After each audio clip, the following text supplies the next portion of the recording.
Welcome back, everybody, to On the Edge of Shadow. This is session 1 of 1001 Thoranean Nights set in Arklinar. It is 20 cycles before the Gloomwillow cycle begins.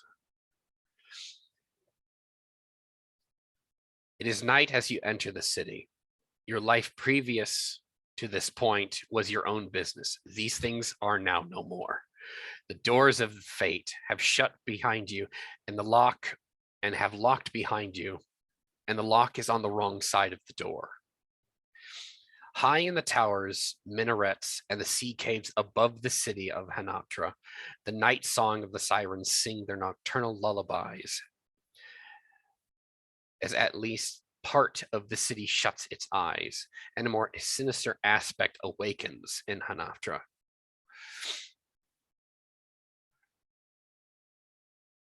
Ben Yathod, would you describe your character as you've been forcibly expelled from your ship and been given the black spot?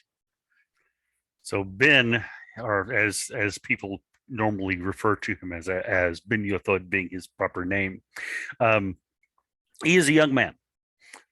He is old enough to have grown a beard, but not to have had it long enough for it to be fully a full beard like men of his Thoranean descent like to wear when they go to sea. It is not yet long enough to braid beads into.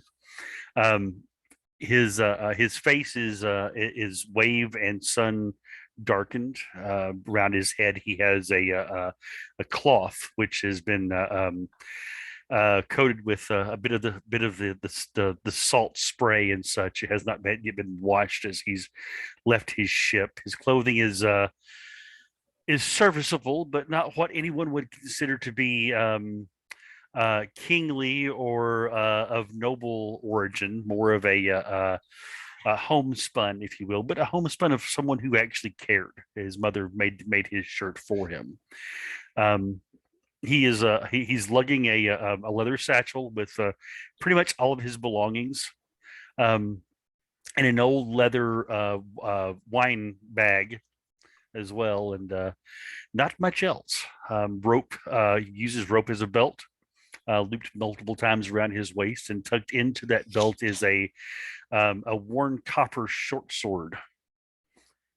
His eyes, though, are bright, even though he looks occasionally over his shoulder with a bit of trepidation, and he glances down at his right hand, upon which there is a black dot there on his hand that he can actually see, and he very quickly pulls an old ragged glove over that spot, a woven cloth glove to protect his hands both from the ropes, which the calluses on his hands tell you that he is quite good at, but also to cover that spot. His eyes are darting around looking for somewhere to go that doesn't have the normal sound of sea shanties coming from of drunken sailors, because he knows anywhere he walks in with that spot would be a place that he would not be welcome.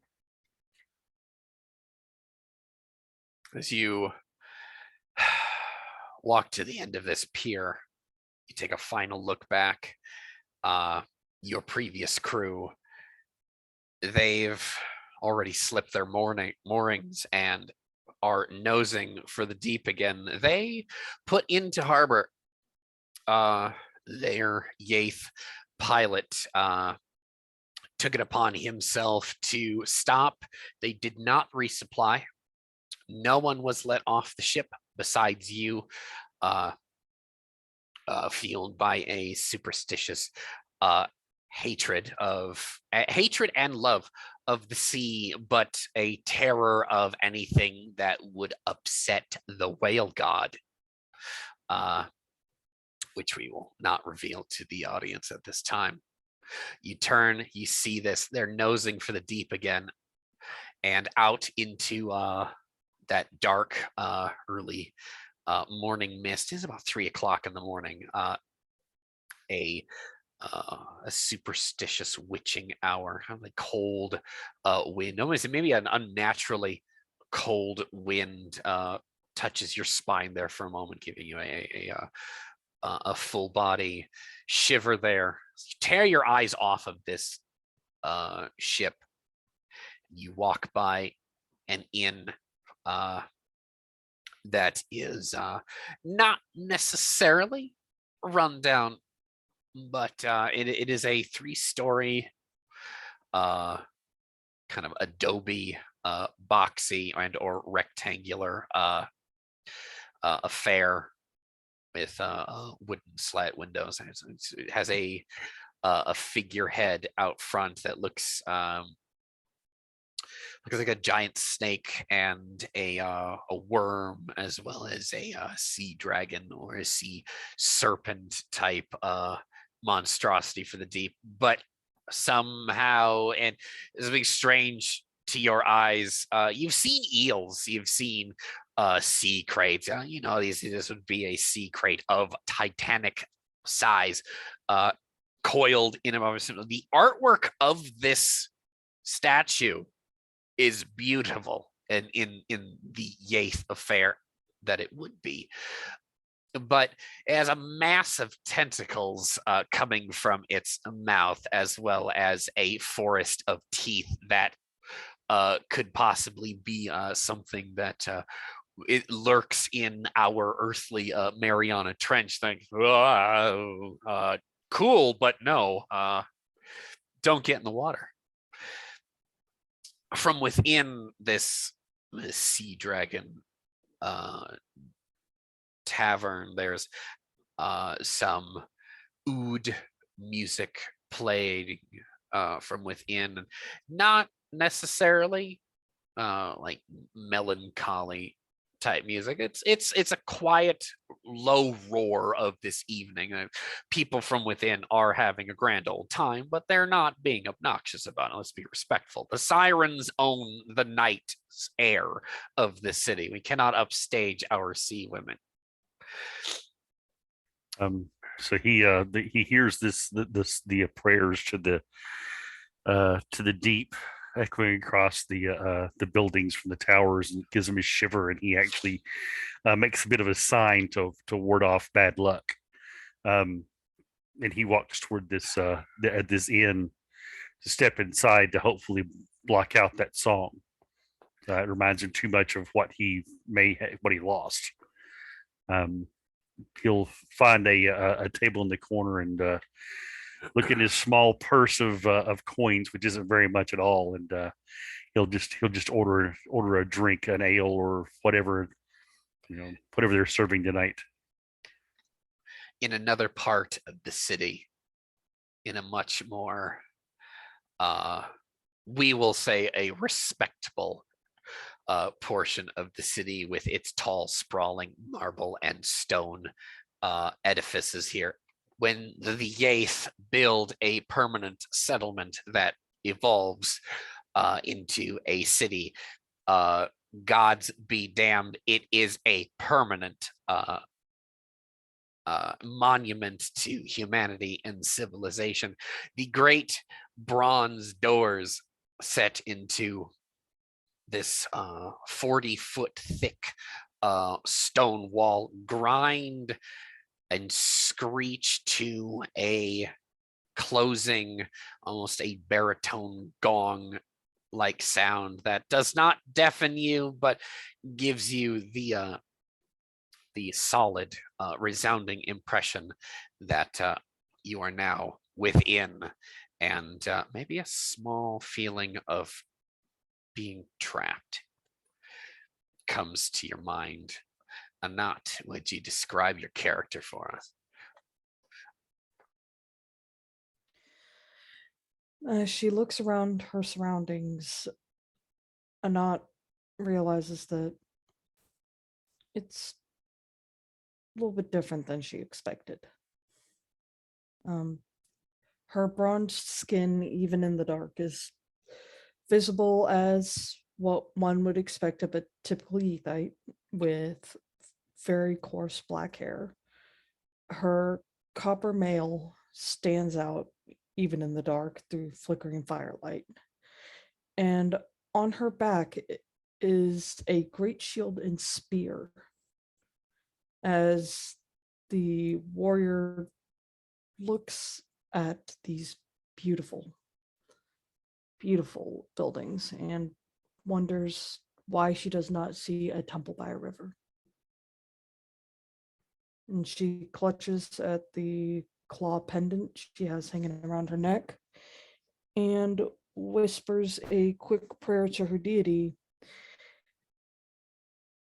just saying that she will eventually find a home for him, a home that is a new place.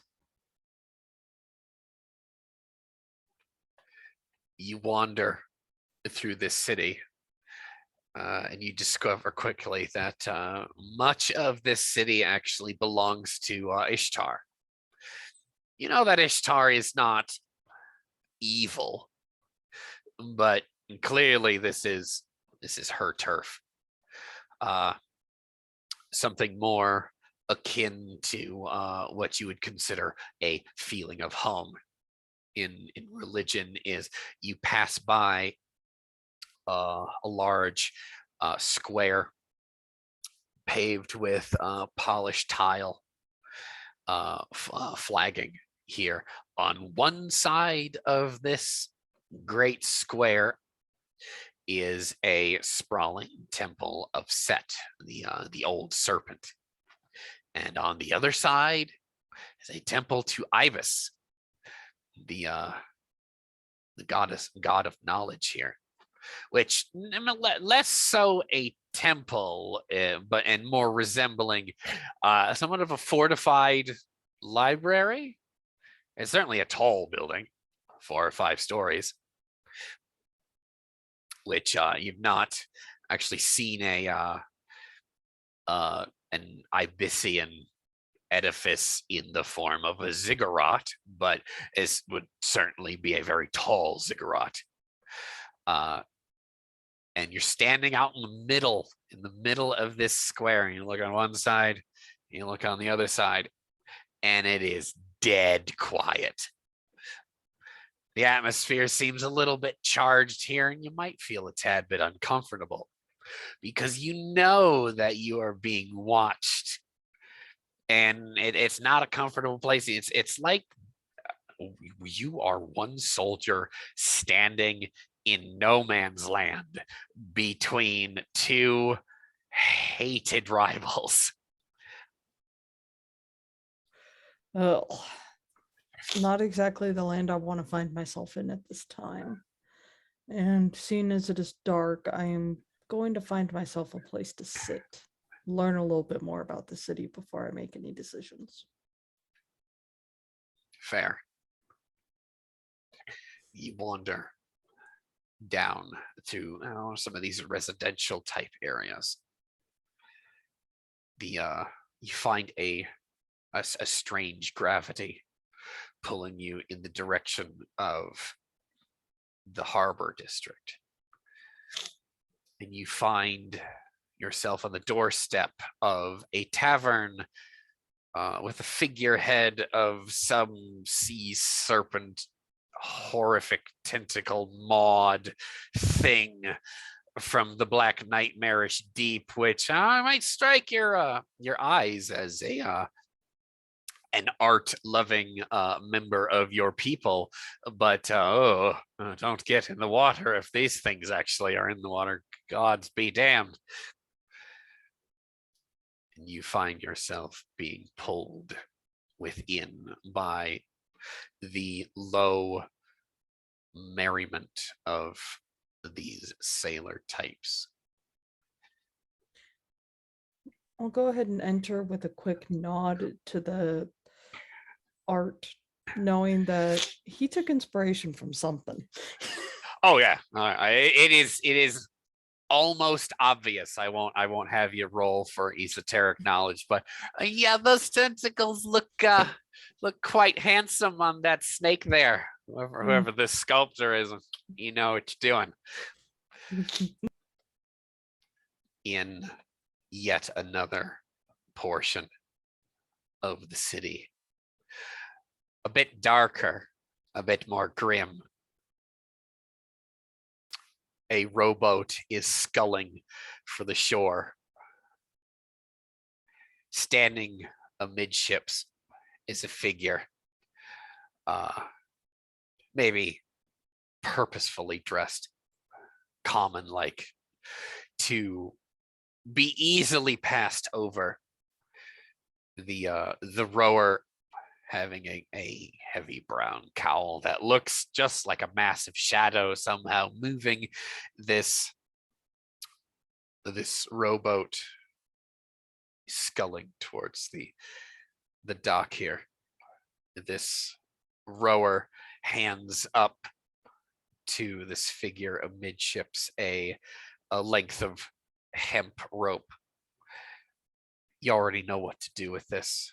The boat thunks into the dock and you tie us off.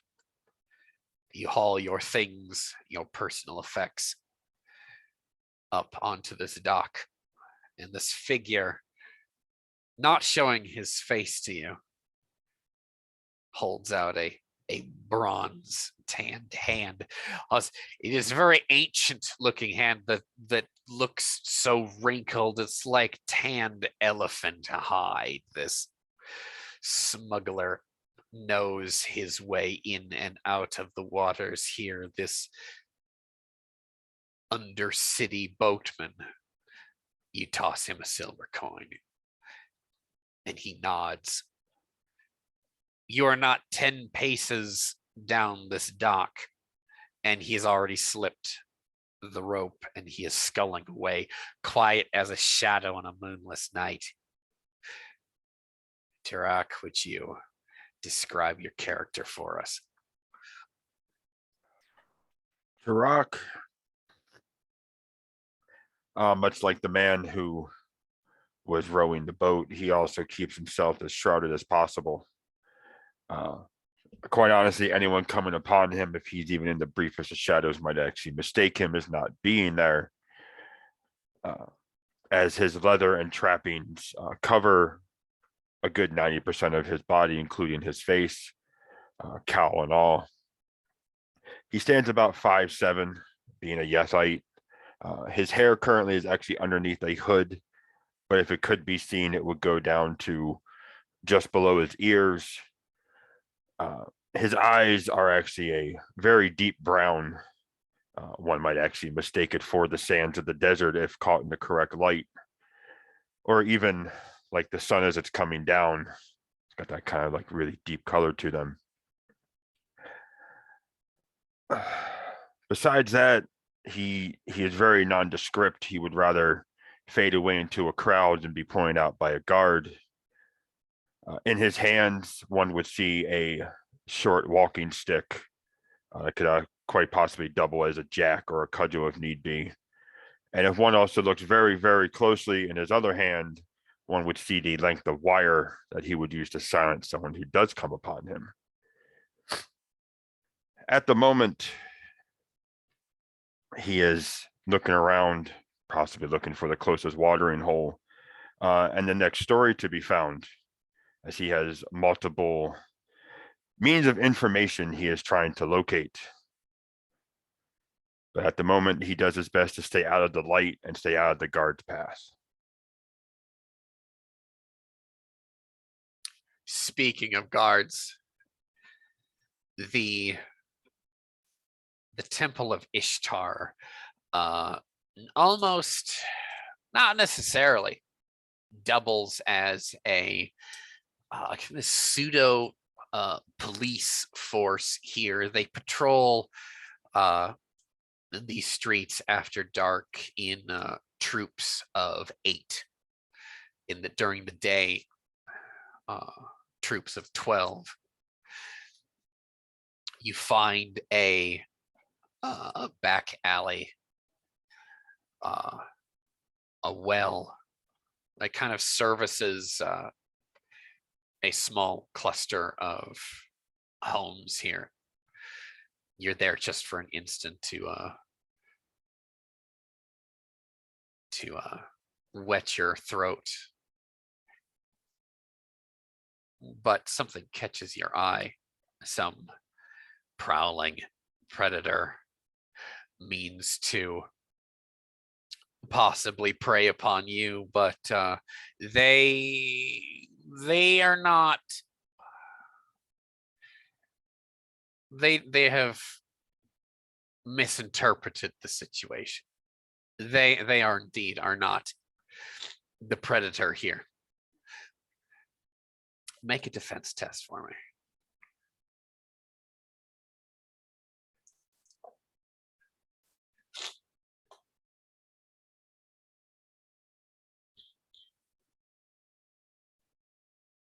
That's going to be a 15. Okay. So a copper dagger flashes out from the darkness just on your left, and you're able to slip the point of this dagger deftly, almost with a terrifying grace about you. And the point comes. He was meaning to drive the point between your ribs and under your armpit there, but you've actually stepped back, and the dagger is actually probably more so right here, right in front of your chin. You may retaliate if you wish. Can I get a good look at the assailant, or is it too dark? No, it's too dark. The moon is gibbous here, and the shadows are deep. You can and he's Cal just like you. Okay.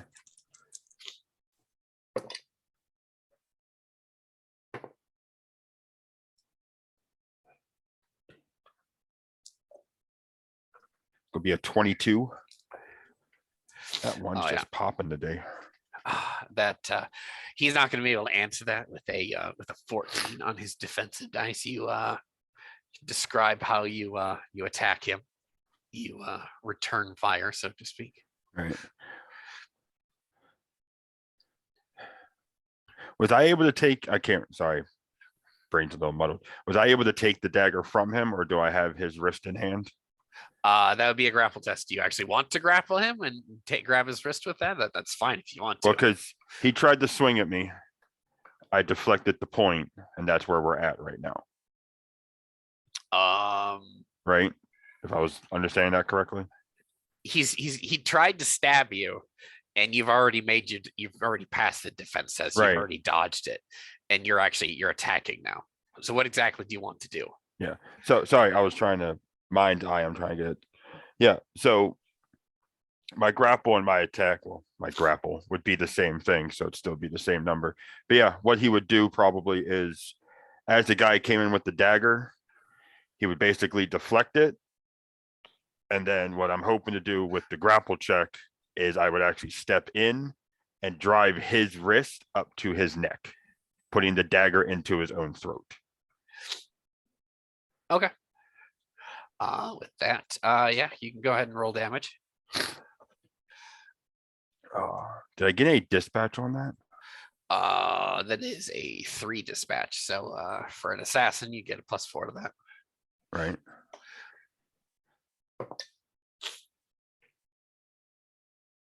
That's going to be 11 points of damage.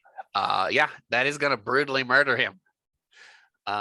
You may describe that for us. Yeah. So essentially, just following through with that, the guy would come at him. With that actually has the garrote in it. Garrote, sorry.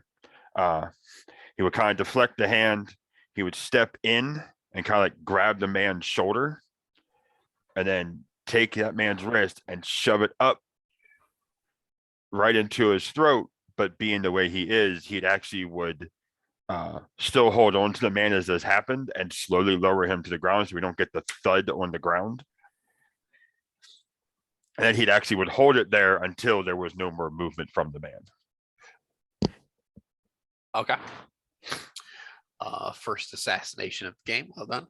But no, he is a younger man of maybe a handful of cycles old, enough to have facial hair, but not enough, not really old enough to know better, really. As an assassin, you know that you're supposed to clean up your own messes. Where do you stow this corpse? What is around? Now that I have a moment to actually look. Well, there's a few alleyways. There's probably barrels, baskets, and such like. Is there a spot where there's 2 or more barrels kind of close together? Oh yeah. And I'm assuming there's empty bottles. Oh yeah. Okay. So what he's going to do after he, takes this man of everything he might have, which is probably going to be very little other than that dagger. He's actually going to prop the body against the wall, put a bottle in its hand and tilt the head down and have it between 2 barrels so it can stay propped up. Okay. So to hopefully anyone, including the guards walking by in a dark alley, they're just going to see a drunkard sleeping in an alley. Right. Who could or possibly have died in his sleep. Oh, fuck him. Right. You've taken your drink from the well and find your way through these back alleys, and this trip passes uneventfully. Thank all of the gods. You come down off of that adrenaline high. You find yourself on the doorstep of this sea horror with a toothy and tentacled maw open to the heavens. The sounds of low and respectful merrymaking coming from within. Maybe a superstitious side of you comes to the surface, and you feel drawn to this place. How do you wish to proceed? Well, he would raise his hood and straighten up his cowl a little bit. It was probably messed up during the scuffle there. And he would walk in and try to keep as low as a profile as possible. I can even roll stealth if you truly wish me to. You won't need to. But yeah, he would basically probably find a corner or somewhere more shadowy to just kind of settle in and look at the surroundings. All right, there's only 3 corners in this square building. Anyone else want to join? Actually, just sit in the goddamn shadows. Okay. So, within this building, as I said, there is a young Thoranean woman dressed rather scantily, with a coin skirt and diaphanous silks dyed the color of deep wine, with her hair piled on her head with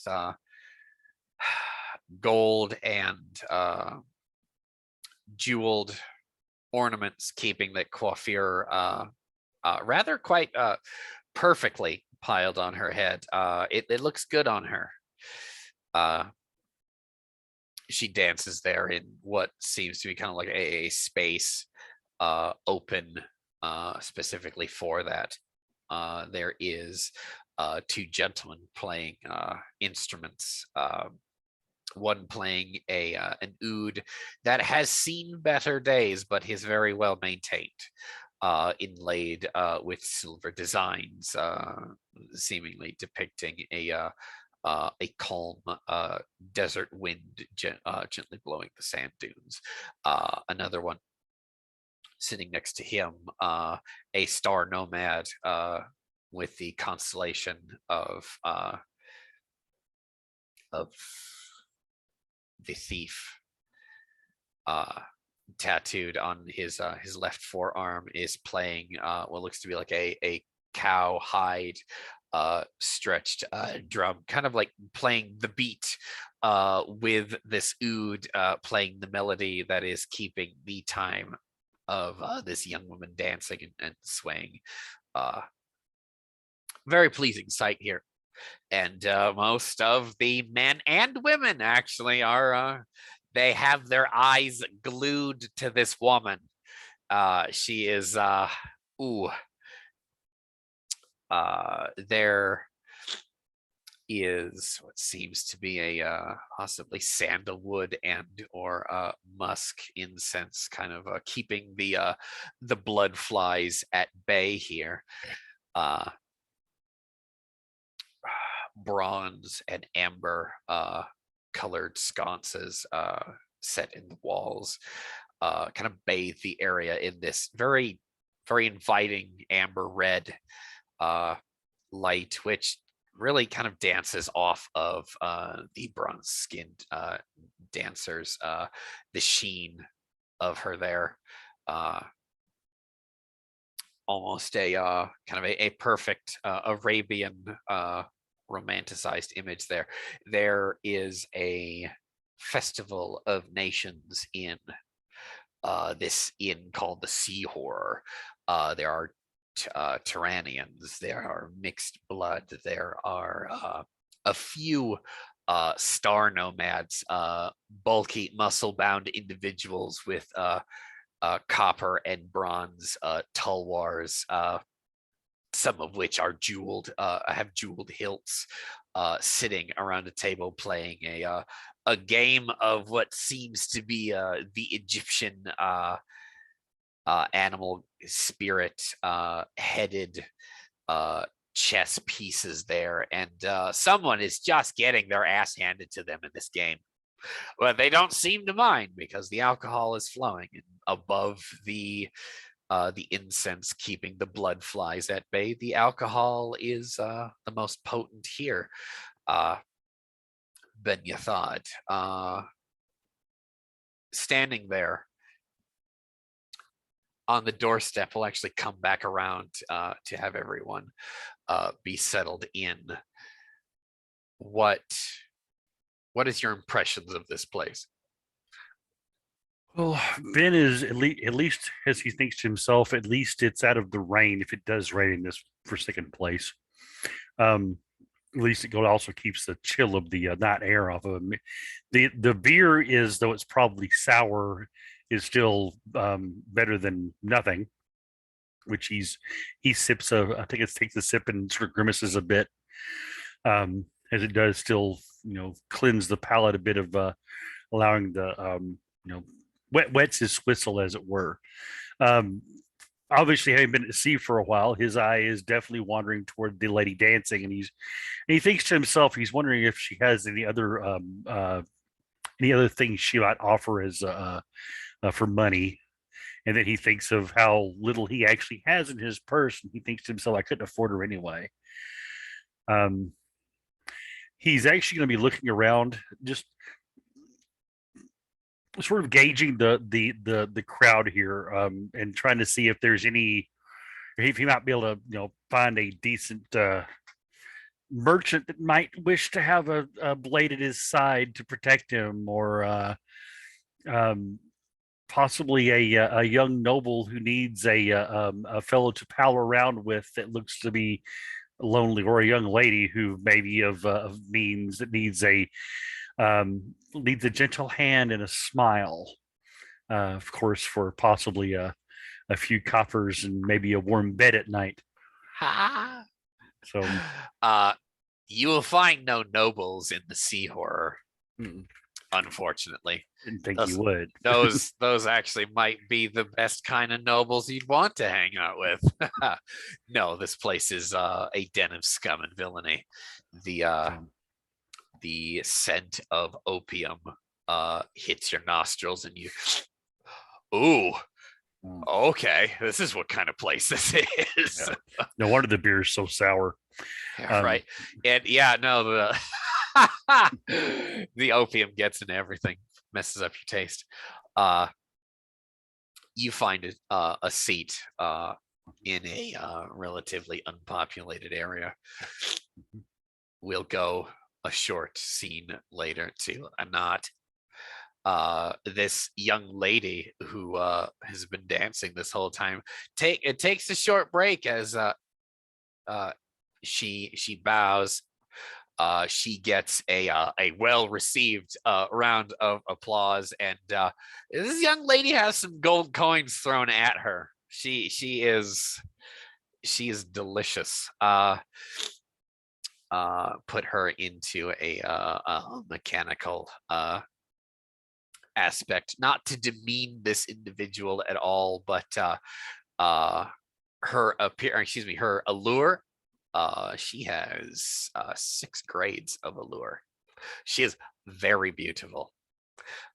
You specifically might notice that that she has a very ever so slight sheen of sweat on her curves where the torchlight will catch it. And she puts many of these gold coins into places in her diaphanous trappings that make some of her admirers. Where the hell are you putting that, girl? We don't know. We don't care. But ooh, thank you for that. But she steps away into the back, and again, her eyes are following this lady back there. She's ended her set. What is Anat's impression of this place? Anat's impression is that this is a place she rather likes. It's very clean. Despite maybe the patrons are a little bit scum and villainy, but the place itself is not a bad place. She's kind of looking at the door, turning her head a bit, looking to see if any more ladies are going to come out of the door.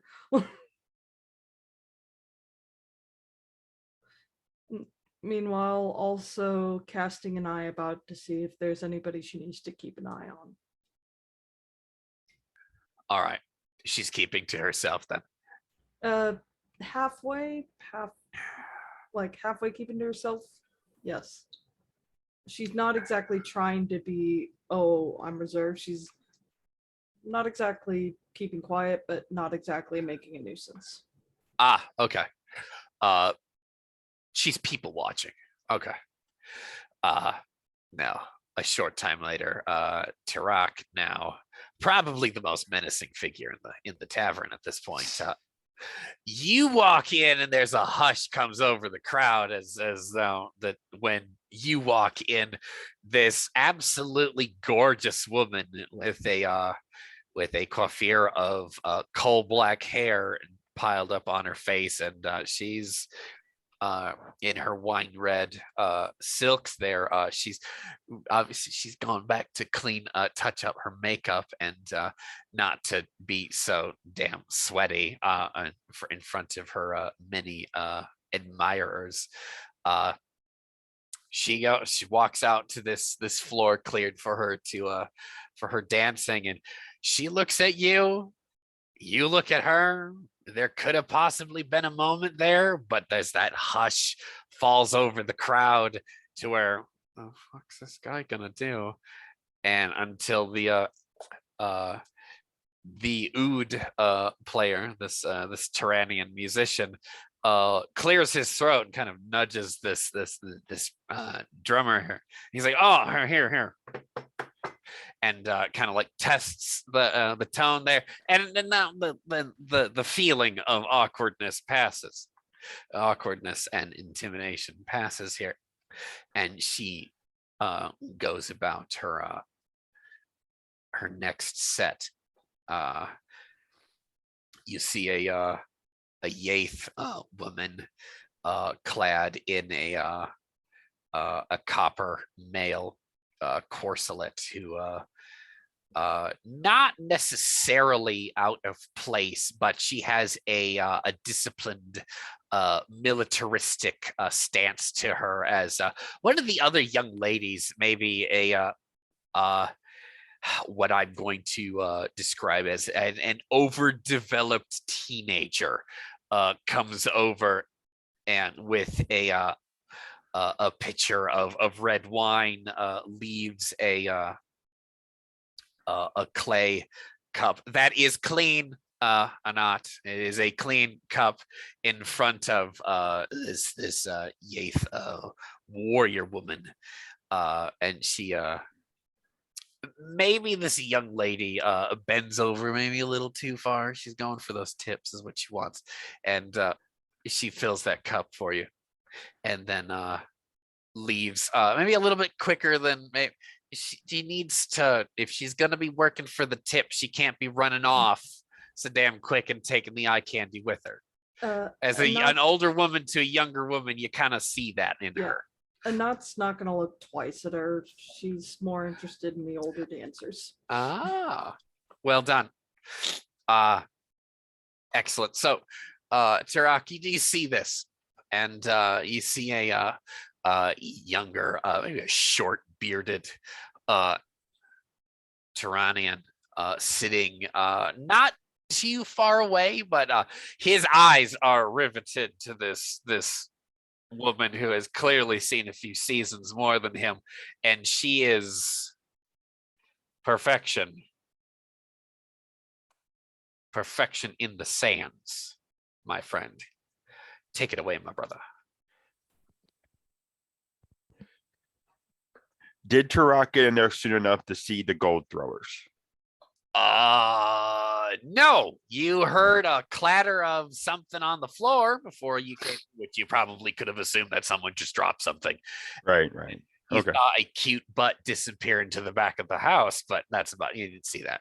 Right. Which kind of illustrates how awkward that long pause was. You're just standing in the doorway and then she comes out a few minutes later. Yep. There you go. So to basically anyone who looks at him, and if it's a woman and they're cute, he'll give kind of like a wink, and they couldn't completely see it, but it would be almost like a half smirk underneath his cloth mask there. Like, he enjoys looking at women. He enjoys watching the dancers. But honestly, his first thing is going to be to look for any marks, any people who are stupidly overly drunk, anyone who might have a lot of cash or is flashing said cash. He's also going to be looking if anyone is playing any games, be it dice or cards. He will actually look at the cute little one who was being overambitious and too quick to leave. He kind of gets a slight chuckle at that one. She needs to learn to flaunt her goods instead of just being embarrassed and running off. You gotta take your time there, darling. Gotta take your time. Let them actually, want it there. You can't be a cock tease and not actually give anything up for it. So. Yeah. Yeah, probably.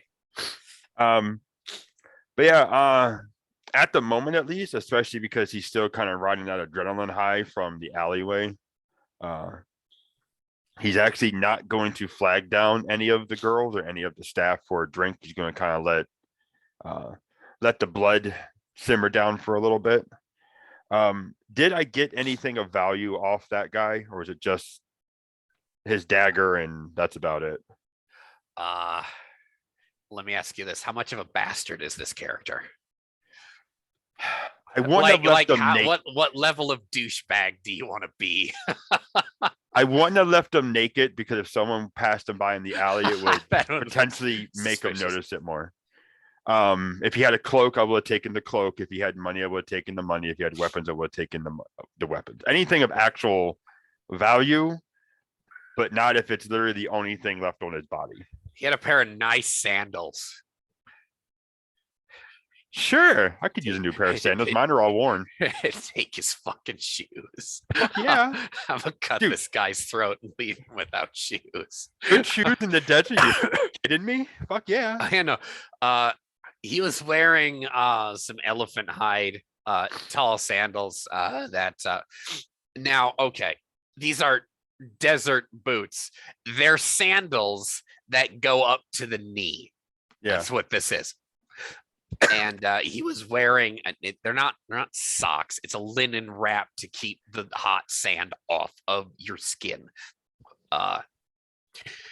So he would have had that. He would have had a copper dagger. This copper dagger, however, has an emerald set into the pommel. I mean, a little bit light and a little bit nicer. It looks like it was once a long knife, but it possibly was snapped, and now it's basically a trusty fruit knife, and that's been resharpened.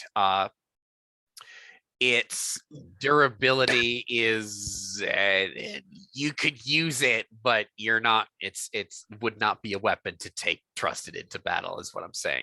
Right. It's pretty, but it's good for shivving someone in an alley, not taking into a fight, an actual fight. Right. He had a length of hemp rope that he had as a belt. Underneath the belt, he had a kind of like a dark orange, kind of a russet orange. I don't like my a Sha'ir's poem scene that color here. Kind of deep orange sash, almost like a piratical sash underneath the rope. It wasn't actually a proper belt. He had two pouches kind of modified to actually be slipped onto the length of rope to actually serve as a belt and belt pouches. And he had 2 silver coins and 9 copper on him. But besides that, he's just some dirty lice ridden beggar that probably deserved to have his throat cut and his shoes taken in an alleyway.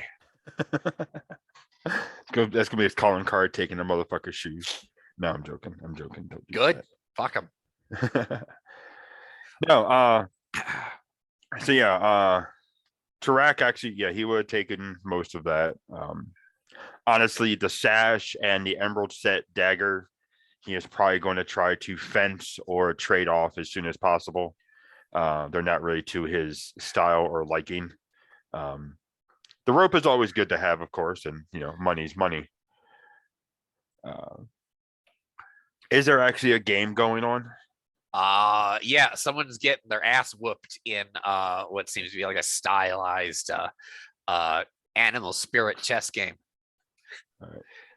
However, the guy getting his ass whooped doesn't seem to mind. They're gambling for low stakes and to pass the time. This is a table of pirates. Right. It is obvious. There are 2 what looks to be finer dressed pirate captains with some of their mates and officers enjoying shore leave. This would have been like the 2 old men in the park playing chess type of scenario. Kinda, but these guys are not the greatest kind of approachable. These guys are killers. Yeah. They look like it.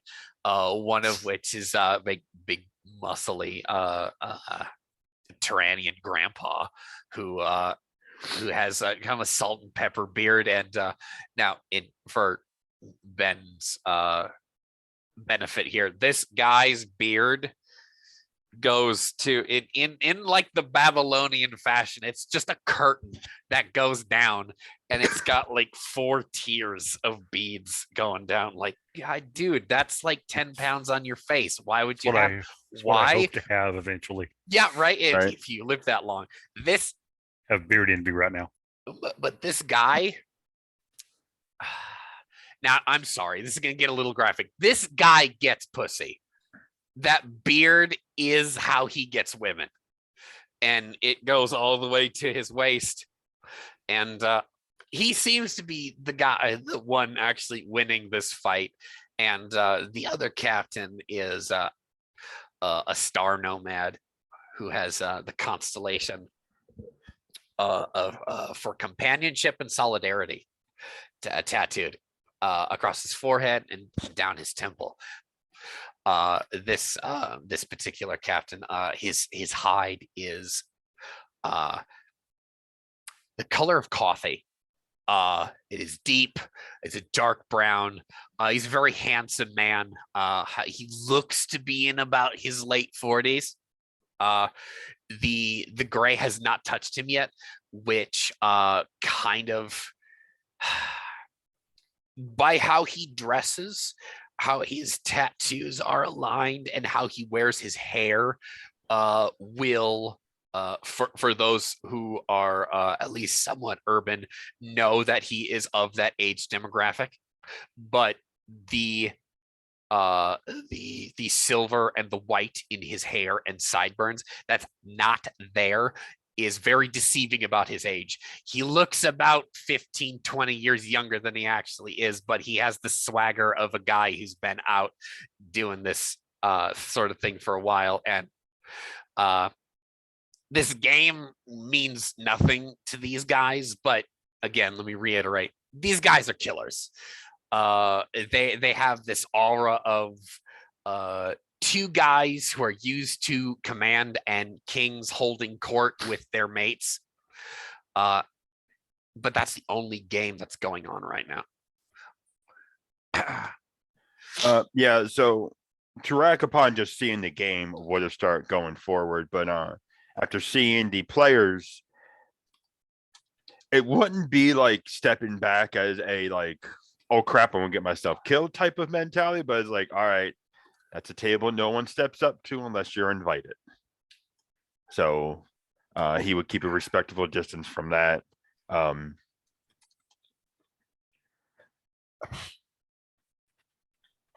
Is there any other, well, actually, I guess I can ask this.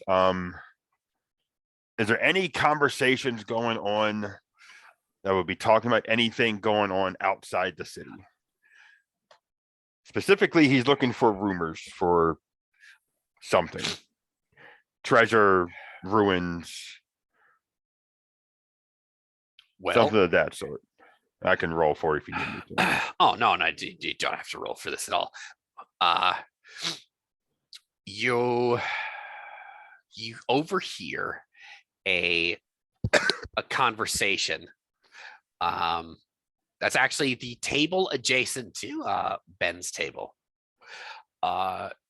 Three Yathites are trying to have somewhat of a hushed conversation, maybe a superstitiously hushed conversation about the words that a troop of Gorgons were actually seen outside the city, and they've actually made camp on the coast.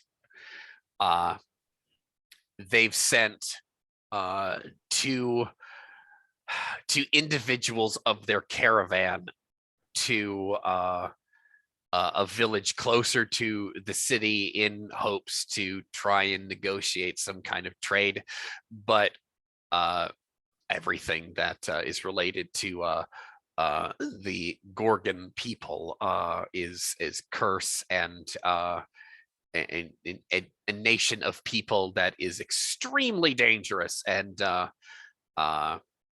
best to steer clear of. If Ben is at the next table, is he hearing this as well? Oh This yeah, no, discussion? your ears. It's kind of hard for you not to hear this.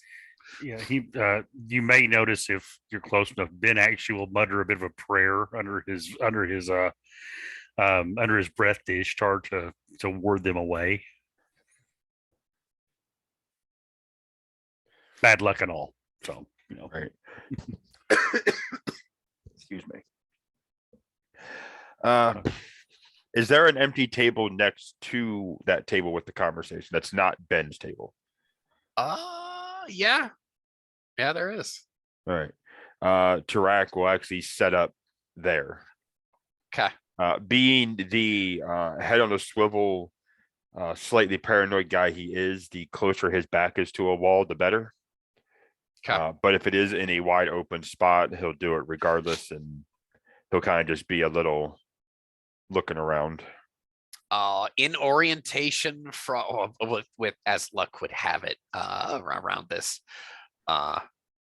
tavern, you got to walk by these two captains at their game to actually get to this portion of the tavern. And as you find a chair that is conveniently placed behind the dancer, and she her back is gorgeous. Let me just tell you. You just take a few moments to appreciate the Venus dimples there. Excellent. But Hate to see her go, love to see her walk away. absolutely.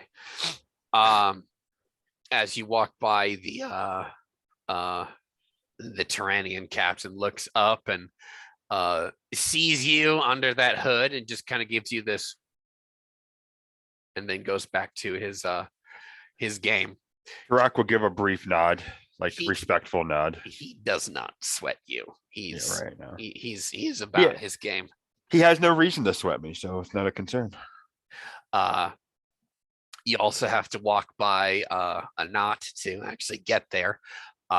Between a knot and yourself, well, you have to walk between a knot and the bar. So you go around her table, walk behind her to sit at the empty table that's nearest to these people, talking about these Gorgons. And in the scene, the geographics of the scene, you guys are kind of like these four tables kind of shucked off into one corner. At this point, you'll probably notice Ben has a little figurine that he's created with knots and some twine, and he's just finishing another one, and he sets it next to it. And it's one of the beautiful riding animals, although it's it's of knots. So, but that's what it sort of evokes. And he puts the little guy on its back. He just sort of, it's almost like he's doing that to keep his fingers busy while he's listening to this group. He's not very stealthy, so you can probably see his eyes sort of glancing over that direction pretty regularly. Question for the Jin Master, real quick. Yeah. All right, so we have a table here, table here, table here, table here. Roughly, yes. All right, and then the three of us are 1, 2, 3, and then the Gorgon table. Yes. In kind of a diagonal fashion. Yeah, and Not's Your gonna Ben's table is the one in the extreme corner. Not's gonna grab her chair and sit in the middle of their two tables because she doesn't want her back to either of them, but she's interested in the conversation. But these two people as well. Okay. So between you guys and the front door is a wall of pirates Right. and eye candy. So there you go. Right. And Ben There's the is scene. sort of, It's like the It's- perfect defense right now. yeah, he's doing this like on this table almost like he's trying to make a low profile, but as if it's almost like he's projecting the "don't look at me" type thing of a young guy who is in a very uncomfortable situation right now for some reason. She'll definitely Yeah. sit in the middle to make a triangle with her back to the pirates, looking at these two. And when he sees a not do this, he gives her this eye, like he just sort of looks at her What the fuck do you want? for a moment, and then he says, well, he'll look around and he'll notice what's the majority makeup of the people here. Are they Thoraneans yet? They're Yaith. Yeah. Yaith? Okay. See, he'll and is she a Yaith or is she Yes. a okay? He'll actually say in The in trade accent- language of the party would Yeah. be Yaith. Yeah, he'll say in accented Yaith, "Can I help you?" I love your knot work. Oh, thank you. He'll sort of push it over towards you just a little bit. The thing is, he hasn't actually cut the twine. He's just sort of made this little knotted section on the end for the figure. Then he put a link there and made a little knotted section there for the riding beast, and so it's all still one continuous piece. Are they for sale? I don't know how much would you give me for them? 2 silver, 1 apiece. Yeah. He pulls out a fairly sharp little utility knife and cuts the section off and slides it over towards her. And she'll pull out 2 silver and hand them to him. Okay. You've He'll grossly palm- overpaid for somebody's not work. Yes. He'll palm them and put them into his pouch and sort of smile at you. She'll, And he'll say, "Any other things you might want to make for the?" He pulls a ball of twine up and sets it on the table and says, "I can make all kinds of stuff. I mean, can you make a Bach rug for a future temple? Do I need to make a roll to know what that is?" You're familiar with the crocodile Okay. god, yeah. His eyes will get big for a moment, and he'll sort of lean forward and say, "Quiet. They might not appreciate hearing that name here." And he'll cross. It'll do a symbol to ward off evil. She'll look at you and pull out a crocodile claw pendant, and then tuck it back in. Okay, the mail. he's no offense. He'll hold his hands up as sort of push. No offense. I just some of these people might see that as bad luck to better that name here. Do they not realize the tavern they're in was based? Well, they do, but they're pirates. So Pirates are odd. pirates are just normal people. Says the Oh no. He's at that. He sort of leans back and he says, I can tell you tales that will it will blow your hair back. It will make you fear the dark, fear the deep, fear the night of what these pirates believe. She'll just raise an eyebrow and look to the other look to the other table. And you, would you like a knot work as well? Rather quiet fellow, aren't you? As they're talking, and as he hears the guys at the other table talking about the Gorgons, he can tell they're trying to be hushed about it, right? Oh yeah. Okay. They kind of Well- noticed that they've been kind of discovered, but now they're like, oh shit, excuse us. Oh. One of them kind of puts their hand up like, oh, excuse us for being a little too loud. And then more conspiratorially. Tarak will actually pull out a deck of knaves and proceed to shuffle to see if he can get one of them to bite. Because if he can get them gambling, he can get them talking, hopefully.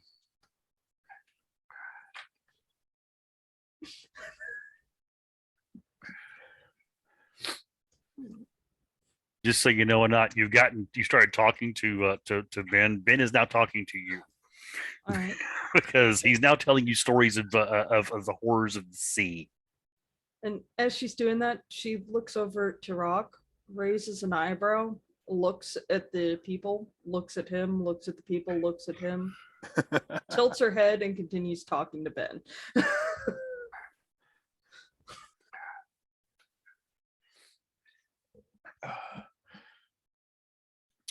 Yeah, no, this table of Yath are speaking about the Gorgons. They're not interested in gambling. All right. Like he probably noticed that in like a moment or two. He'd still just shuffle because it's kind of like it's an idle thing to do, kind of like Ben and his knot work probably. If no one approaches after a couple minutes, he will slowly put them away.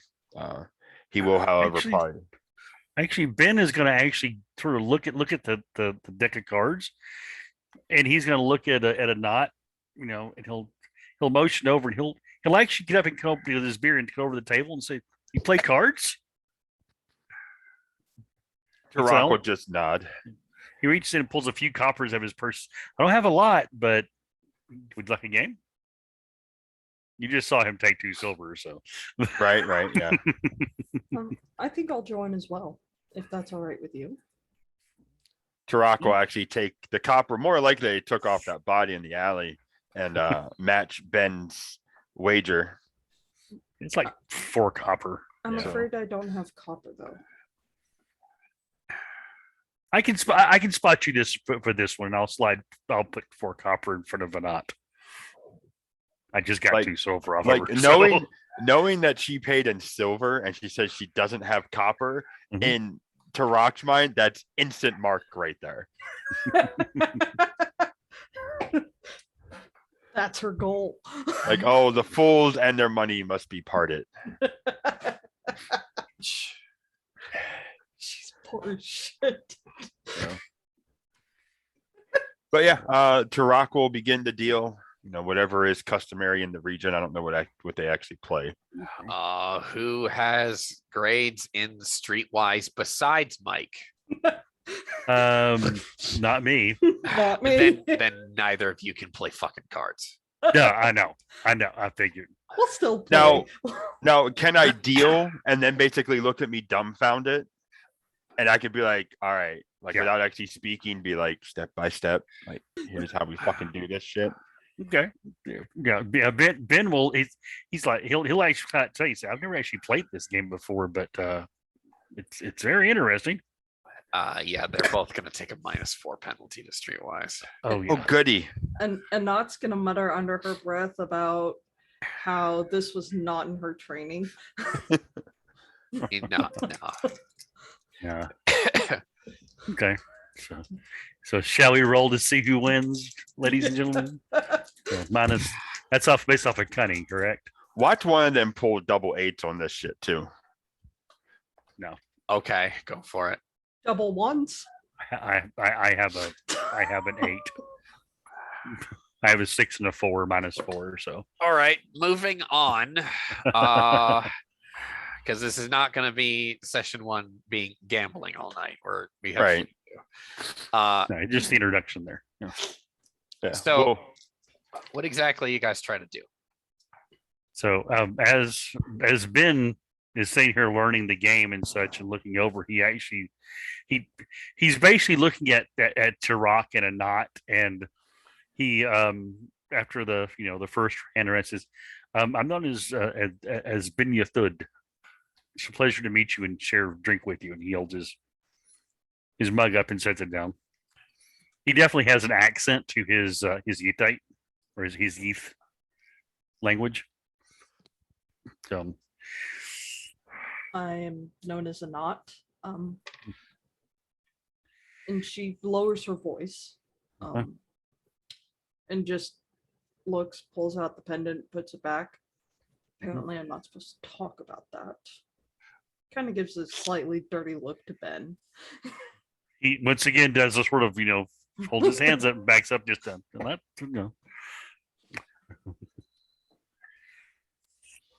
Rock actually won't talk for probably most of this conversation. So when you guys give names, he will eventually, after looking around one final time to see if the Gorgon group or the pirates are looking at, which he's assuming neither one does, No. he will actually give his name of Turok. And that is probably the only word you're going to get out of him unless something else piques his interest. Okay. So, Which on top of that, Jin Master, he is paying attention to the 2 people at his table, Right. but he is still more or less eavesdropping on any other conversations. He's looking for something that's going to pique his interest. Okay. Um, Make me an awareness test.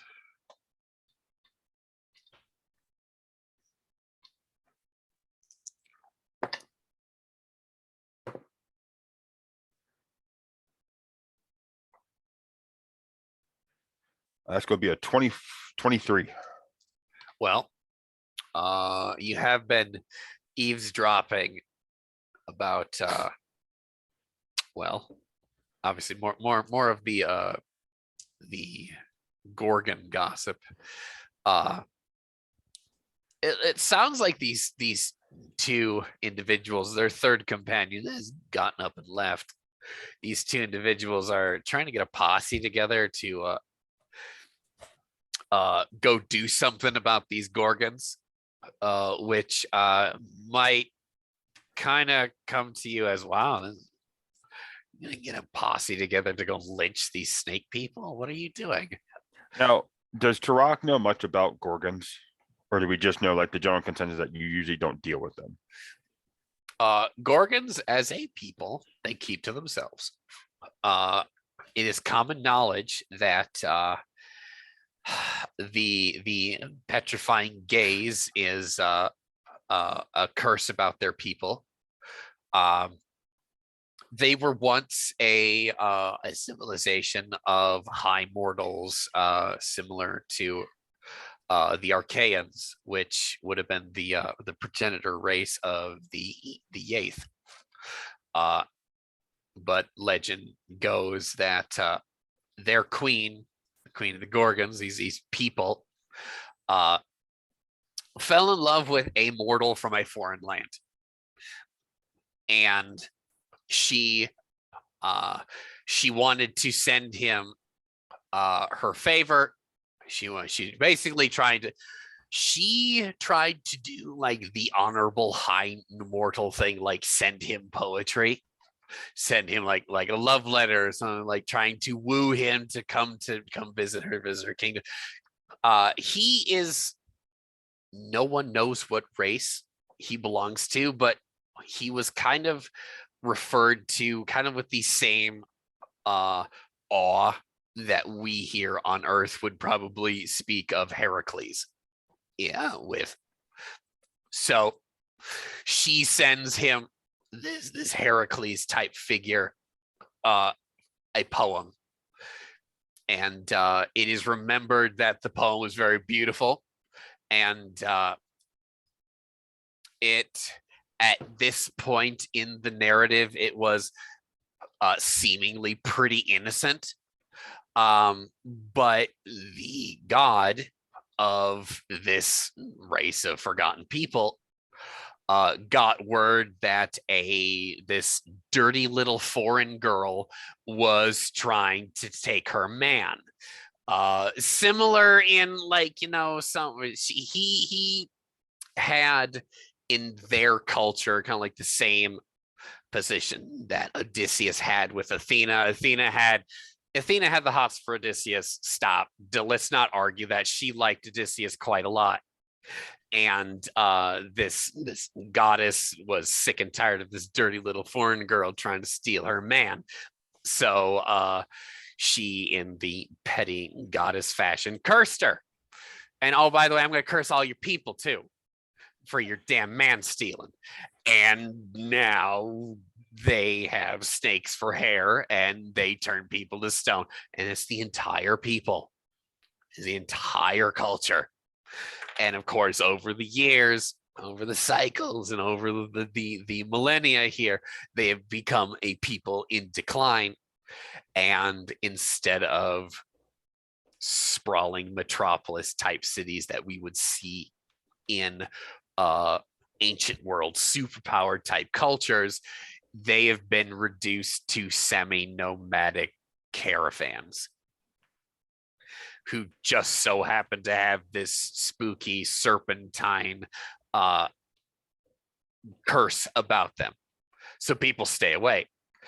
Sometimes when a Gorgon caravan shows up, they'll send one or two individuals from this caravan to a village, just like in this situation, to go, hey, can we actually trade with you? We actually have things. Please don't kill us and murder us in the desert. But maybe not in the greatest light. The Gorgons always come armed in friendship to these meetings because they don't want to be brutally murdered and have their tongues cut out. Okay. Quick question for you on that. Okay. So pirates having their superstitions and whatnot. Would I know if there are any superstitions specifically around Gorgons? Do the pirates steer clear of them, or they trade with them more often? Would that be like a society type question for that? You've never met a Gorgon, right? Personally. Maybe your previous captain has dealt with them I beg your pardon, in the past, but you personally have not. Okay. And no one's really talked about them on the ship or anything? Not really. Okay. So thinking to myself, So he actually looks to his companions as he's heard a bit of this. He says, he looks over at Anat and says, what do you people think of the Gorgons? Gin Master? Yeah. Well, Gorgons have the aspect of the snake snake about them. Set is a Yathite god of serpents. Of all of the native peoples of Thorana, the Yath probably have the most benevolent view of them. That does not make them any less scary, but we just don't deal with. They keep to themselves. They keep the spirit of the old serpent with them in their bodies, about their countenance, but that is about it. I'll repeat that. I don't really have any experience with them. He looks over at Tirok and says, Tirok, have you ever dealt with a Gorgon? He'll kind of like think you'll see him actually like go underneath his like the cloth and like scratch at his beard for a moment. Can't say I have. I don't know why they just want to kill him though. He sort of leans in a little closer. You said, "Do you think they'd pay us decently if we followed these guys and maybe protected them, or would there be more money in helping these guys? What do you think?" They seem to be looking for someone to help them, or Oh, does Turok want to be a bastard? There's always the option of going along with them, and if they do something we disagree with, taking care of them.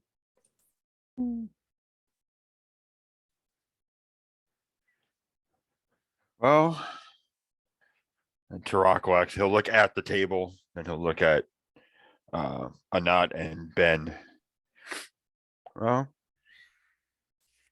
maybe money to be made one way or the other. both ways.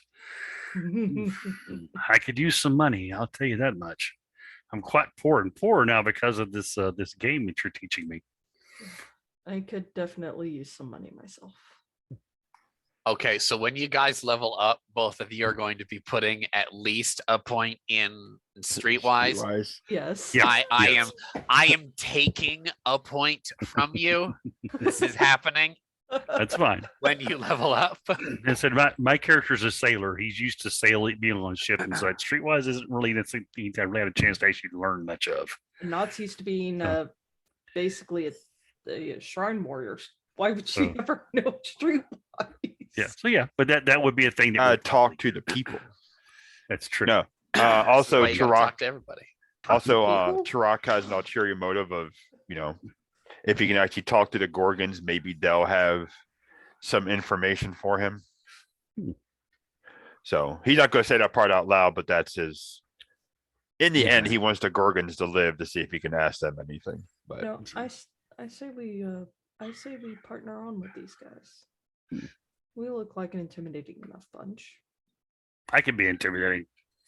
Ben Ha! says, ha. and it's A knot is, for reference, 44 cycles old, which is about 23, 26. other way. I think. Yeah, the other way around. Actually, cycles are longer than years. Cycles are 1.7 Okay. years long. So if she's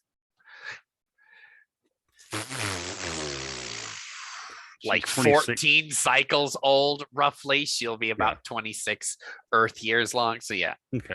Okay. Thank you. So truth be told, she's if you're giving your age, you'd say I'm 14, Okay. but that's the difference in the calendar there. Yeah. Thank you. Yeah. Ben is probably about 11 cycles old. You can probably tell that. He's 18, 19 years old, still very young. God, So- I feel old now. Yep.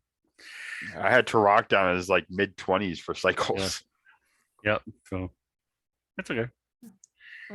A knot will be at least at 19 cycles. So Okay. But yeah, so yeah, I guess the general consensus is, well, are we going to simply ask these guys if we can join them, or are we just going to kind of sneak off after them? I can talk to him if you want. See if they see what kind of deal we can make. Makes you pretty good at doing deals, trust me. As long as you're better at that than you are playing cards. Oh yeah, definitely. you know, is it all right if I go with you, Ben? Just I in would case I would think we'd all three go if we're all going to sign on. Just let me do the talking. There's not very much long to go. They're like 8 Right, feet yeah, away from Right you. there, yeah. So literally, it's just a turn the chairs around to face them. Hey, you guys. Hey. And Ben will look at him and he'll say, I couldn't help but overhear that you're looking for some assistance dealing with some, he sort of looks around conspiratorially, Gorgons. We might be the ones to help you with this. Couple of these pirates at the table just kind of like give you the side eye when you say the G word. Mm-hmm. That's why he sort of says it, Gorgons, tries to say it as quietly as he can. Yeah, they're like, And he'll look around at the rest of these pirates with a bit of nervousness, and he'll say they're obviously not very popular around here. So what do you? So do you have a plan to take care of these, or are you needing someone to help with that? Because me and my companions here, we can help out with that. Oh, this Yathite who's probably probably middle-aged for his people looks over at you and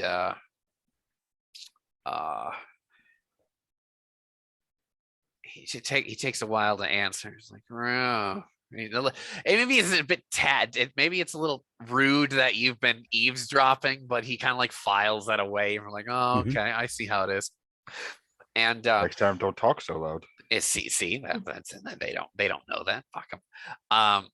They're like, well, if you're willing, we were going to take a half a dozen camels out to the desert and slit a few throats. The desert. I look back at my new companions. We can do the desert, can't we? And not all look at the guys and just raise my eyebrow and say, my deity will protect me anywhere we go. Very, very, very holy person. My friend here is very holy person. Also, Lynx, this might be not to force the paladin mindset or compulsions on you, but what they're about seems rather morally opposed to what. Oh, it does. Yeah. So if she knows that and she's keeping it under wraps, like, oh yeah, no, oh yeah, sure, no, sure, yeah, we can do this. She I doesn't think I know have whose to throat be I'm gonna cut from. outwardly, all is right. She could just be. I wish you luck with that. Yeah, we'll remember that. Thank you. Pull out the looking at them though. She is gonna just kind of idly fiddle with her pendant, looking at the guys. Do you have someone to handle your camels there? I've actually got some experience handling with dealing with animals and such, and that, keeping them in good order. And I'm actually pretty handy with knots. We have a stable master or someone to deal with the camels. Oh, wonderful. That's good to know. Then when you're definitely already set up for what you need. You just need some good strong hands in case these he looks around, Gorgons quietly happen to be more of a challenge than you might think, huh? Well, we can definitely do that. I mean, strong arms. And he sort of does the whole muscle thing with his arm. Yeah. Anada's actually going to raise an eyebrow. Do you have a way to prevent your camels and people from getting eaten on the rivers? Oh, we're not going to be taking the rivers. Yeah, not going to the rivers. We'll be going down the coast. This older man says, not close enough for the jaws of scaly horrors from the deep. And he winks at you. Like, we will make offerings before we leave the city. We're not getting in the water. Perhaps we'll throw some of these Gorgon bastards into the water with the crocodiles, but not ourselves. She'll respond to them. Ben will kind of look over and not for a moment as if like to see, thinking he's going to see like a look of ha ha ha on her face. And he sees that seriousness and double takes. Like what's this woman on about? And he sort of shrugs. Okay. So, the matter of pay. We obviously might need some supplies to go along with this, but I can guarantee you we will definitely be the people that you need. Say a silver apiece. We'll be getting shares of the spoils. We don't deal in shares of the spoils. So what kind of shares are we talking about? Well, like even split, or are we talking if say who slays the most Gorgons gets the most shares, or how are we? You talk too much, kid. Well, yeah, of course. Are you coming with or not? I look back at the two.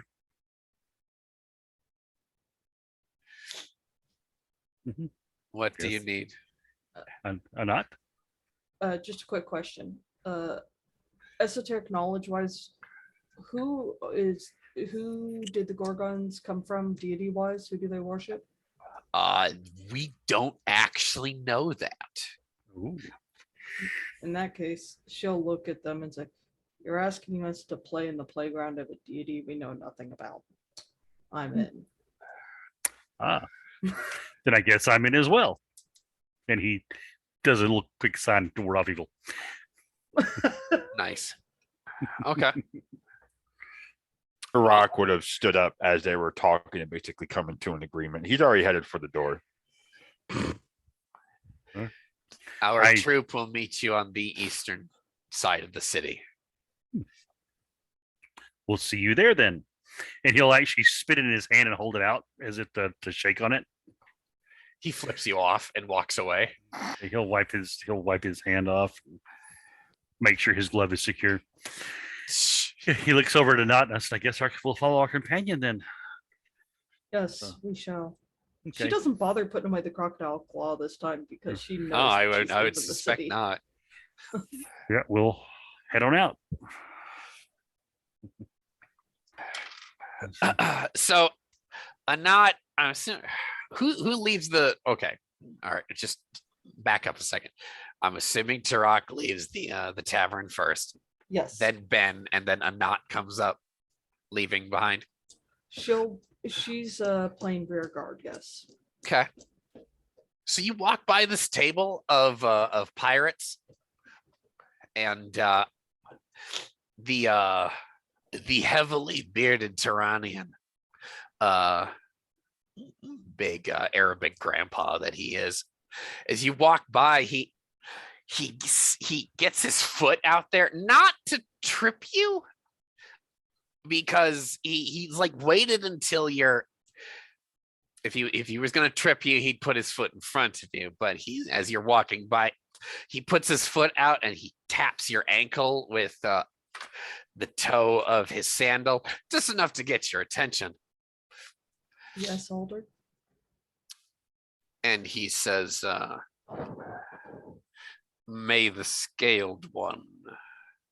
She leans away, kind of looks up at you with these eyes that are not. They're not normal eyes. You finally get a good look at this guy, and you're like, "Holy hell!" There is something not of this mortal realm about this guy's eyes, and I'm gonna have you make a.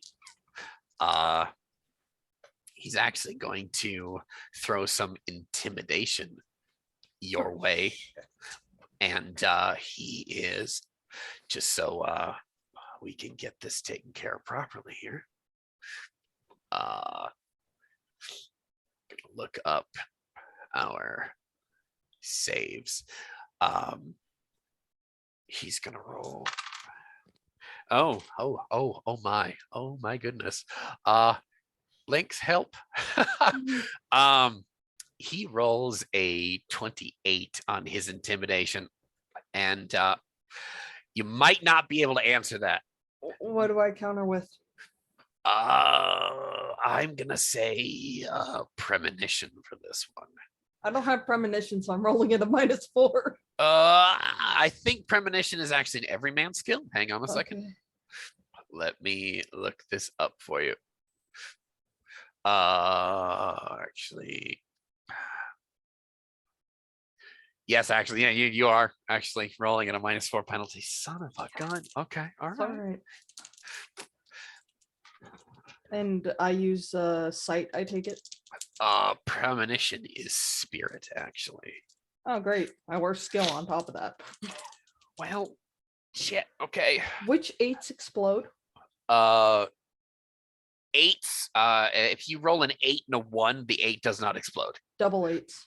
If you roll double 8s, Oh, look at that! Look at that! nice first crit of the evening. Fantastic. So this guy, Shit. actually, I'm gonna have you roll esoteric knowledge now. I wouldn't have had you done that before, but oh, this crit's actually gonna save you. Ooh.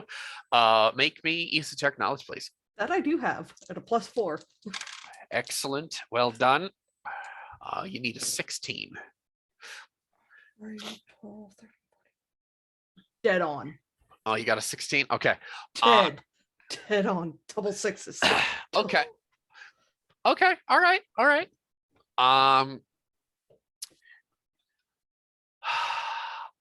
Are you well actually with this you'd actually know what this is. Good dice.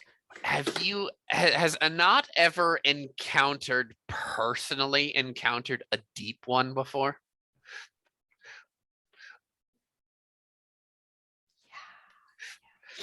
His eyes have that glow of the eldritch outer dark to him, which makes this guy even worse, even more terrifying. But what he says to you is says, "May the scaled one keep you in his benevolent claws." And may the deeps look after you. He nods, he leans back in his chair, and he smiles. He has a guy, this guy's features, his smile is more terrifying than his snarl is. And maybe like 3 drops of pee came out, but it's time to leave now. Yeah. Oh no, it's time to leave. Her step might be a little bit quicker out of that bar. And if Ben is walking slowly, she grabs him by the back of the shirt. And just push him out the door. Okay. Okay. Well, Let's but go. okay. So, okay. Again, he'll actually hurry. Make you out. me a life force test here. Let me That's make those. that is going to be 2d8 plus your spirit modifier plus your level. Since you guys are 0 level, so it's going to be +0. What 8s explode?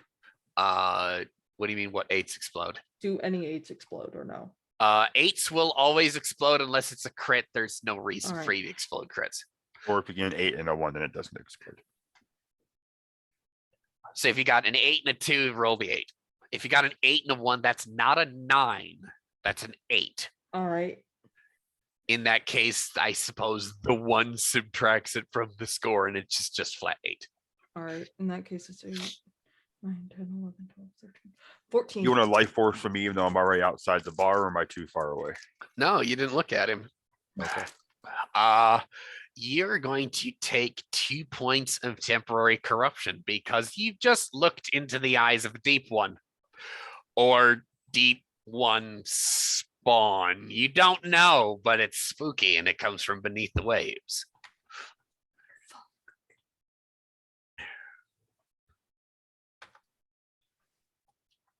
Hmm.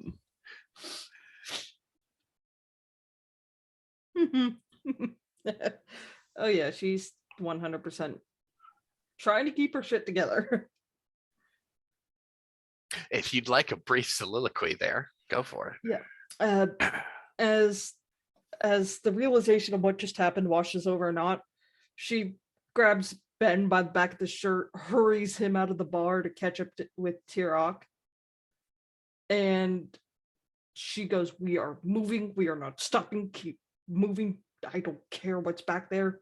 And she is muttering under her breath in Yethite about deep ones and not going back into that bar and staying far away from that captain as she is catching up to Tirok.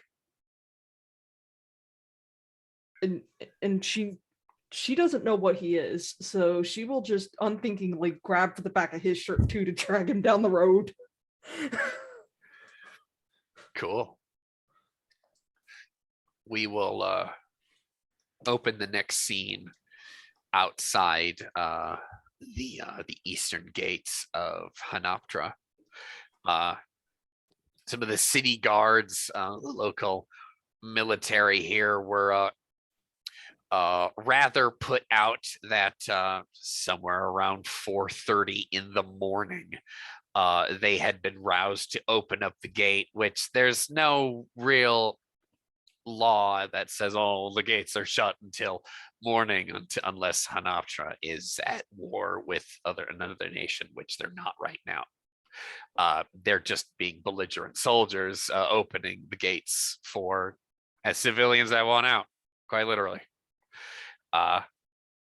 You are deposited on the side of a rocky sand dune, just off of the road.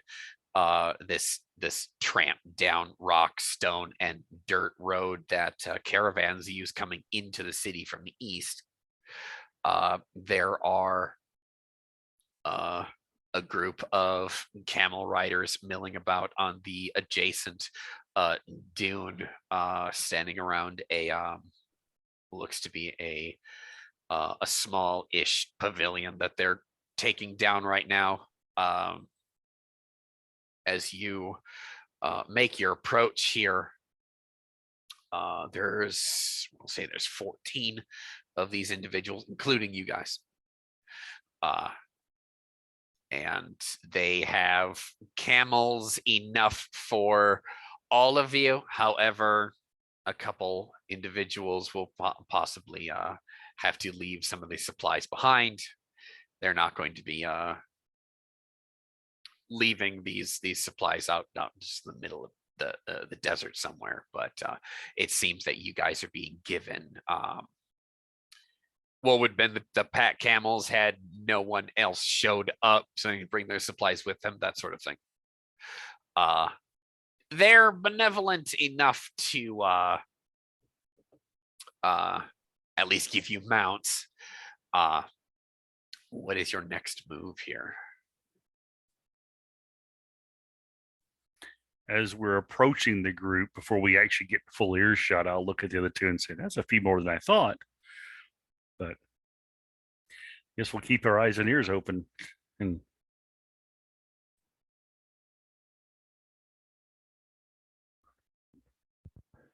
in classic Turok fashion right now, he will basically nod to the one that hands him his camel, and he'll mount up, and he's actually going to be surveying the group, trying to gauge basically who's the leaders, who's the underlings, who's the the weaklings of the party, who's who's going to lag behind and can be taken out, and there won't be any questions asked, basically. It seems to be a mix of Thoran and Yaith individuals here, but the Yaithite that had spoken to you in the tavern seems to be this raid leader.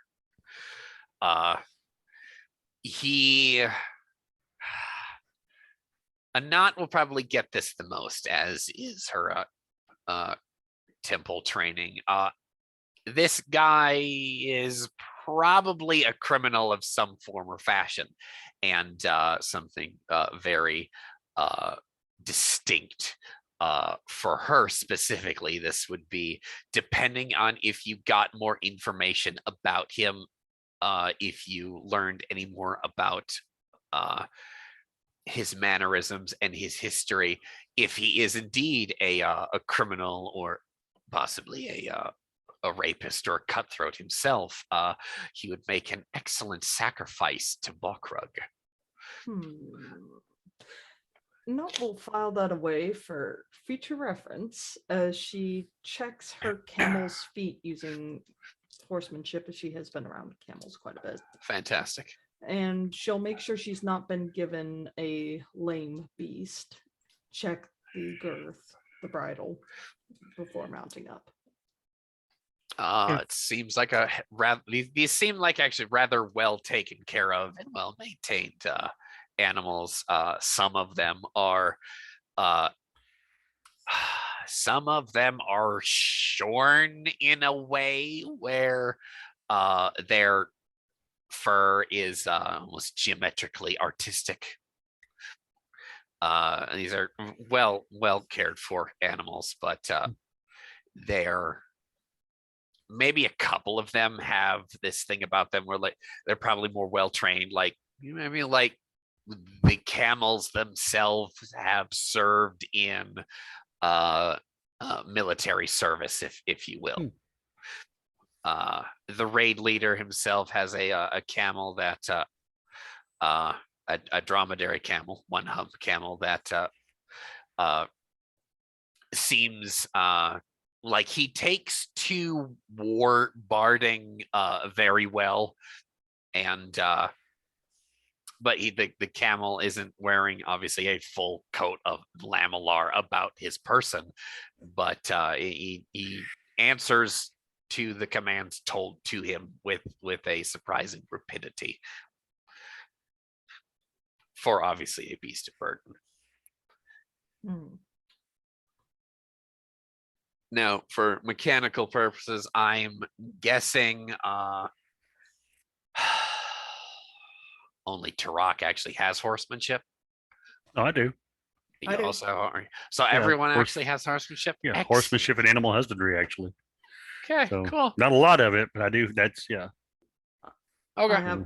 I have enough to know how to sit on a Not how to camel. you can not hurt yourself and the camel. Yeah. Yes. I'll probably be able to hang on and Just not about die. one or two grades, honestly. yeah. Uh, I actually have 1 grade in it. One grade. all right. So once everyone mounts up and are settled in their saddles, you guys are off into the desert, as camels have a kind of a we're gonna say a quick but loping gait. In fact, a camel is compared to horses, and a camel is actually the faster of the two animals. But if a camel is actually running, it's not a comfortable ride. No. It is not conducive of the mounted archer, because it disturbs the shooter a lot more than it probably would need to. So camels in or camelry, well, actually, that's actually the term for them, Mhm. make better short range kind of raid and or mounted skirmishers with actually sword, spear, and lance. But in regards to mounted archers, yeah, no, they're next to useless. At least not on the move. I mean, you could be a mounted archer, but the camel has to be stationary for you to actually be able to acquire a target, fire, reacquire the target. It's impossible. But no, a couple hours on the road, and your group will find this caravan of Gorgons that are camped out on the edge of what looks like an estuary, a rather green and lush estuary that kind of like fans out into like a small delta, and they're just far enough upstream to where the water would be safe to drink freshwater wise. And I'm just gonna go into the narrative combat here. You guys sweep upon them like a dozen and some devils coming out of the whirlwind sand there, and I am going to leave it up to the individual to see how you actually how you guys narrate your attack on this place. They're covered wagons, and not unlike those covered wagons that would possibly be along the Oregon Trail, but in a more primitive style to them. Instead of a canvas, it's more likely a dark linen canopy. But there are probably several hundred of these individuals, and you would assume that men, women, and children, Gorgons of this species, is being set upon. Children? Yeah, there are kids here. You don't see the kids until somebody comes down out of the dunes and beheads somebody. There's actually a couple kids there actually. So out of Anand, cu- if I- you'd like to actually take the lead here. out of curiosity, real quick before we jump into this, would they have been forthwith at all about why they're going to hunt these things down, or is it just because they are Gorgons? Because they're Gorgons and they're evil. Okay, that's what I thought. Okay, All right. carry on. There's kids here. Yeah. There's a massive tenant of Bakrug. Priest or not, Uh-huh. you don't hurt the hatchlings. Uh-huh. Oh, I'm aware. Which motherfucker just went after them? The guy ahead of you, actually. Yeah, no, he's not going to have a head anymore. Yeah, go for it. You can make an attack roll, please. Oh yeah, I'm going to make an attack roll and mutter under my breath that Bakrug take his soul. If you'd like to homebrew up a sacrificial prayer, you can absolutely do it. You can actually make just roll damage. He's not paying attention, so I'm just gonna let you attack him. 8 Wholesale. 7 plus 2. The 8 explodes. Well, actually, here, hang on. You're rolling damage, not an attack. So just roll 1d8. 1d8 plus. All right. Yeah, For some plus odd your reason, I physique thought it was modifier. 2d8. My bad. Oh no. I changed it on you like mid-sentence and just roll damage. He's not paying attention. Therefore, he can't defend Not a himself. problem. That is 8 plus 5 plus 2. So 8, Ooh, 13, 14, 15. 15 points of damage. He is wearing a copper corselet similar to yours, but his damage suppress was quite literally a 1. And copper isn't really conducive for suppressing damage. So he takes 14 of your 15 points of damage. As where do you run him through? I'm assuming with your spear. Yeah, that spear runs him straight through the heart. As Go for it. Tell him that Bucker take his soul for hurting a hatchling. Okay. Just to turn that knife in your gut. It was a young girl. Oh, Yes, exactly. She will be thrown into a river. First chance. Now, with that, Keith, we go to Ben Yathod here. The guy ahead of you, he's gonna roll the individuals that he is pillaging right now. There is a whirlwind of copper from his tulwar as 5 of these Gorgons are cut to pieces, spraying their serpent mortal blood on the sand there, as maybe a little bit of maybe some Setite superstition, some ophidiophobia comes into your heart. If I can have brief soliloquy from you, that'd be fantastic.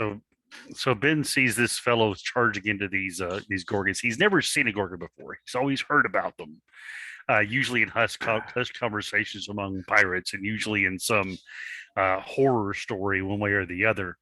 And seeing them cut down so easily, even though that he does have that immediate reaction of seeing the serpent-like hair right, there on the head, just gives him that shock. But seeing them cut down so easily, and it almost overcomes that uneasiness, but not quite. He's expecting them at any moment, once they've been cut down, to basically stand up as if the blades of mortals don't affect them at all. But he just sees the bodies laying there, and they don't seem. He's dealt with, as a pirate, he's been on 1 or 2 raids, but he's never really actually left the ship prior to this. So he's seeing unarmed people cut down like that almost brings the bile up to the back of his throat just a bit, even though they are creatures of odd distinction. Are any of the ones he cuts down children by chance, or young women, or? To put it into perspective for you, Anat was probably the second person into the encampment Okay. behind this individual, and as you passed the corpse of the young girl that was first killed, and Anat had very gloriously retaliated against that horrible killing. You see a girl that is probably no more than maybe 14 Earth years old, who had maybe a third of her skull probably sliced through, and then that fell off into the crowd somewhere. It is absolute fucking pandemonium here. Yeah, as he sees this girl specifically, his eyes lock upon her because he imagines his little sister, who would probably be that Oh. age now. Okay. Though Where is she today? she is home with his family. His mother and father are Ben left home not because of any problems with home. He left home because he had a sense of adventure, and he wished to go out and see. So he left his family with the idea of becoming a trader. Okay. And yeah, Trader, not Trader. Yes. Taking his skills that his father had taught him in handling animals aboard ship. And so he sees this little girl, and his eyes look past the writhing snakes of hair. That they writhe and die on the sand. Yeah. No. He just sees a little girl, seeing the last thing in the world is this blade coming towards her face, and he thinks of his little sister, and a rage builds up in him, and he's gonna attack the guy who attacked the little girl. Make me an attack roll. All right. As we are now kind of in a full melee here. Mhm. A mounted melee. If you're if God, we don't actually get these very often. These are fun. 17. Fantastic. Oh, for fuck's sake. He just roll damage. Okay. God damn Do I it. get it? Do I get dispatch? That is 2 dispatch. Okay. I've said this for years. I roll garbage when you're running games. Actually, when you're running games, I roll amazing. When I run games, with dispatch 17. Yeah, he's also wearing. Actually, you know what? Except you roll garbage until you crit, and then you kill us all anyway. See, that's the. It is. That's the fucking thing. See, my point was, if Keith is not running a game and I'm just running every week, I roll like garbage until I roll a crit and the entire party dies. But when we are going back and forth,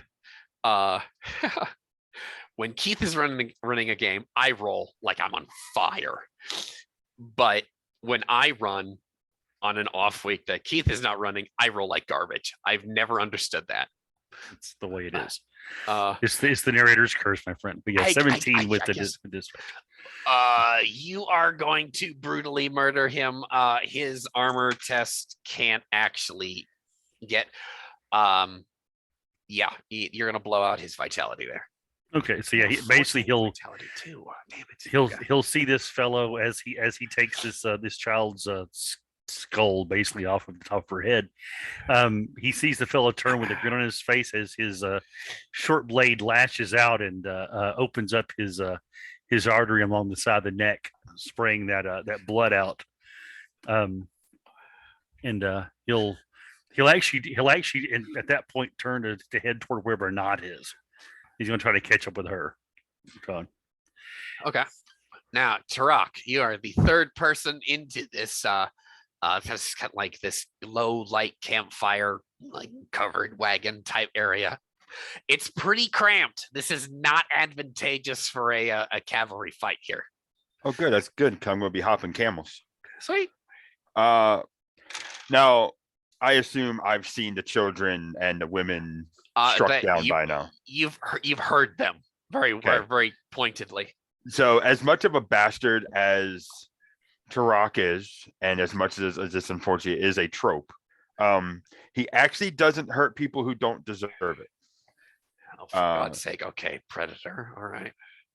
Well, I mean, he has, Excuse me, if they're pregnant ladies, Predator doesn't go after them. right? I mean, call it, keeping some of his academics from when he was in like the Yethite hometown or something, but he has some core of code and honor, and Fair. Okay. know, All right. women should know. I mean, granted, if a woman comes at me with a knife, Well, she's going to die, because that's still me defending myself. But if I see women and children running away unarmed and they're being struck still down, coming after, then you need to fucking die. And that's just the way Turok is going to be. He kills people who deserves it or who he thinks deserves it. Otherwise, these guys it's just, absolutely deserve it. Yeah. These guys. Otherwise, like I said before, it's a separating a fool from his money type of scenario. You don't deserve to have this. I'm going to take it from you anyway. But no, in this case, Turok sees the men and women cut down. So yeah, he's going to basically leap from his camel to the nearest camel with one of the other guys, and he's going to try to run a dagger in his throat. I can make acrobatics or whatever you want me to do for the jumping part. Oh, I think in this case, because it's close quarters, would be acrobatics. If this was obviously an open area, a more open area, I think it would be athletics. So yeah, make me an acrobatics test. Good. Got a little bit in each of them. So traveling from saddle to saddle here. This should work here. Jesus, I'm going to explode it twice. Nice. 16, 18, 23. Yeah, if you're getting over a 20, you're going to make it. It's a 28. Yeah. Yeah. You can make an attack roll if you want. All right. Or if you want, you could just pull the camel down to the sand. Camel and rider. There's enough weight coming onto the side of the animal where all three of you would just fall over. Okay. He doesn't have very much in horsemanship, and doesn't really have anything in husbandry. But him doing that, would that actually hurt the camel, or would the camel just get right back up? Because the camel doesn't really have anything to do with it other than he is being used as a tool. You're going to have to take that risk. Okay. In the end, the guy's getting his neck cut, and that's just the end result he wants to see. Yeah, we'll do that. We'll actually take the camel down. If he breaks the guy's legs on the way, so be it. And then he'll dispatch the guy. What do you want me to roll for that then? Just roll damage. All right. He can't. Yeah, no, he's not going to be able to. Now, since it doesn't himself well enough. Now, since I don't actually do an attack roll, am I getting any dispatch off that, or just my base assassin one? We'll say you rolled a 28, right? For the acrobatics, yes. Sure. You'll get full dispatch on that. I'll just count that as the attack. You're close enough to roll damage anyway, and he really can't defend himself in a feasible fashion. 22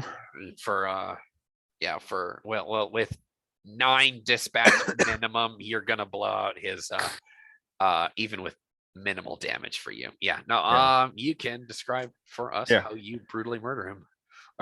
So basically what it'll be is Turok will grab one of his daggers. He actually has 2, not counting the emerald set one. He'll pull one of those, and through the chaos of the battle going on, he will leap from camel to camel in almost a very graceful way. I mean, one of the dancers might actually be kind of proud of the poise he has in all this. The camel he was riding on, he will literally let that just run off. Like, he's going to try to veer it like away from the settlement. So like kind of like push off of it when he jumps, so it goes in the opposite direction, so to speak. Okay. That way it doesn't like run through the settlement and run, a Gorgon over or something. So with that, because of like the pushing off, when he lands on the other camel, he's actually going to take it down. I'm jumping to the right, so I'm going to take it down to its right side. And basically, as I do this, I'm going to kind of grapple onto the guy as like my legs kind of grapple with the camel's back there. And as we go down, this guy's probably going to turn and look at me in shock. But the only thing he's going to see is that like hatred in Tarak's eyes. And then he's just going to see the glint in that dagger as it goes right in there. And we just have a geyser of arterial blood everywhere. Fantastic. So back to the top here, keeping the flow of this narrative combat here. Anat, you're in the saddle. You see this, you've run this guy through, and he spurts blood, topples, and his camel goes off, finds a way to pick itself through the crowd and the wagons there. There's people running with the torchlight and the campfire lights, throwing shadows all over the place. It's almost a sandy, nocturnal, kaleidoscopic chaos here. But one thing that you do see, and this will horrify you for the rest of your days, is you pick your way kind of away from the initial fighting to try and get yourself into a more tactical position to try and see if you can get the jump on one of your erstwhile companions here. And out of one of the center pavilions, a figure, very impressive looking figure, without actually seeing his face, you actually might be kind of impressed by this. He is wearing a coat of armor that more or less, let me actually see if I can find it for you. Do I have it? Do I have the picture? I don't actually have it ready for you, but I will send it to you after the session, and we'll actually do a review next session. Actually, someone sees this.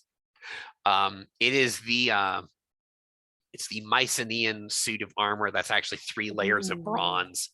Yeah. And that's pretty. he walks out of this pavilion with a bronze short sword and a tall hide and bronze shield. And he reaches up with a gauntleted hand, and you actually see this through maybe like two pavilions. You see he actually takes off a mask, and it's this white, almost like kind of like a very simple featured mask. And he throws back a hood, revealing a writhing mass of serpents as the fucking raid leader comes around. And he just looks at this guy, and instantly camel and rider are turned to stone. You see a flash of green, boom, right there as the kind of like that inertia, that inertia carrying the camel. It comes, turns to stone, petrifies, falls, and then shatters on the rocks there. And then he puts his mask back on and kind of wades out there into the melee. And not will yell hatchlings to the dunes as she turns to the next nearest former raid member and just wails on him.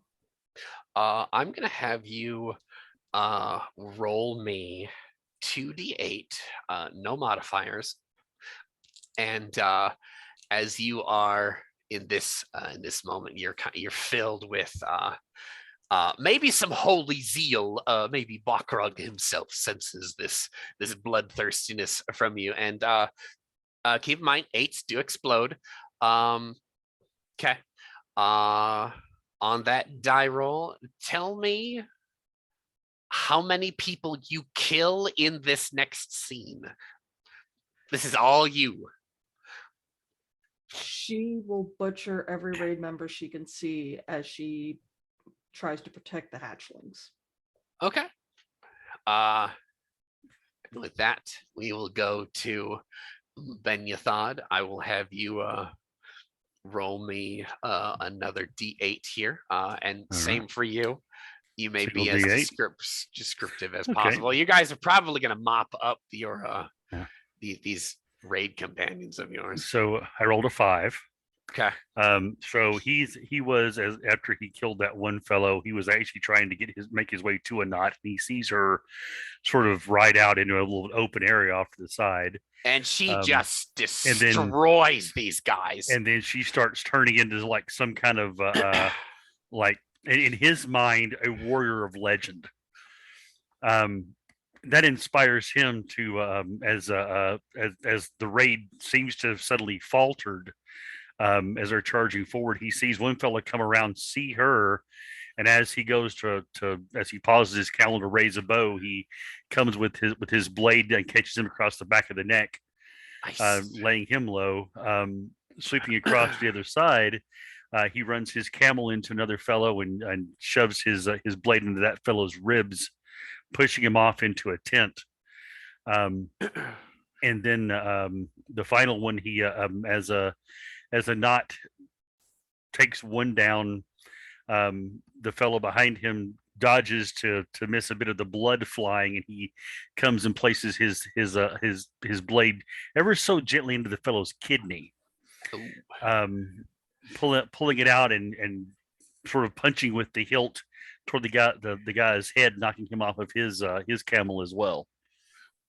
Yes, ever so gently. And we come back to Tarak, as you will have the remaining individuals that you brutally murder. Yeah, do you want me to roll for that one, or am I just mopping it up? No, you're just mopping it up. Okay. Last Funny fight. enough, after that first camel leap, and he learned that he could actually top over the beast, he actually would control his jumping a little better. So he actually will not put the animal on its belly, but he will begin playing a demonic game of hopscotch, dispatching the rest of these men, leaving their camels to go run and wander off. It'll probably be kind of comical to someone looking in, but to him, it is a job, and he's got daggers. He doesn't have a sword or, a spear or anything. So, him going from camel to camel and getting very intimate with his old allies, so to speak, is the best way for him to do it. He will probably be covered in blood by the time it's all done, though, because of the sprays. As the combat comes to a rather abrupt crashing end, this raid did not go well for the natives, and the heavily armored individual who petrified the your erstwhile leader there.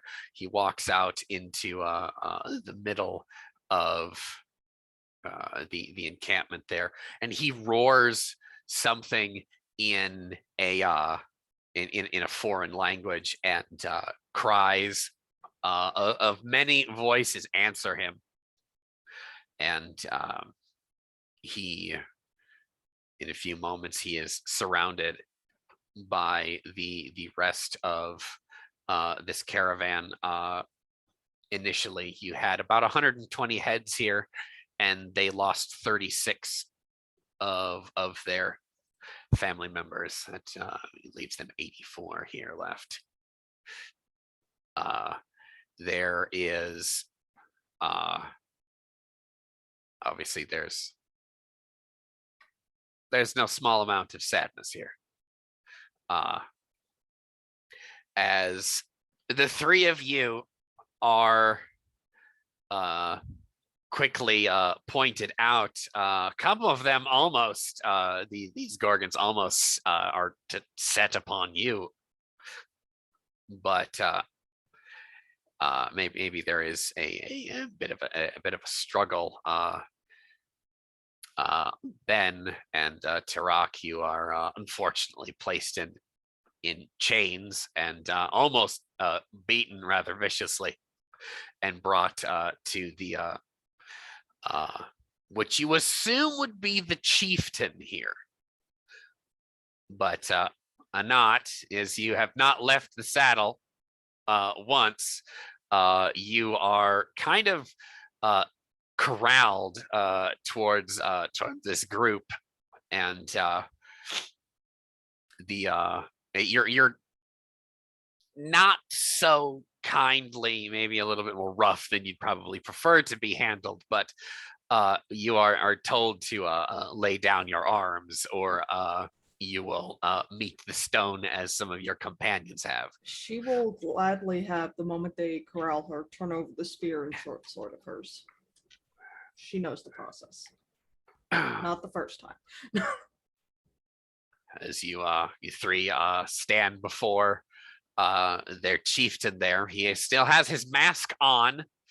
As you now actually get to see Gorgons in the flesh, something in their culture that allows them to interact with non-Gorgons, other mortals, is they cover up their faces.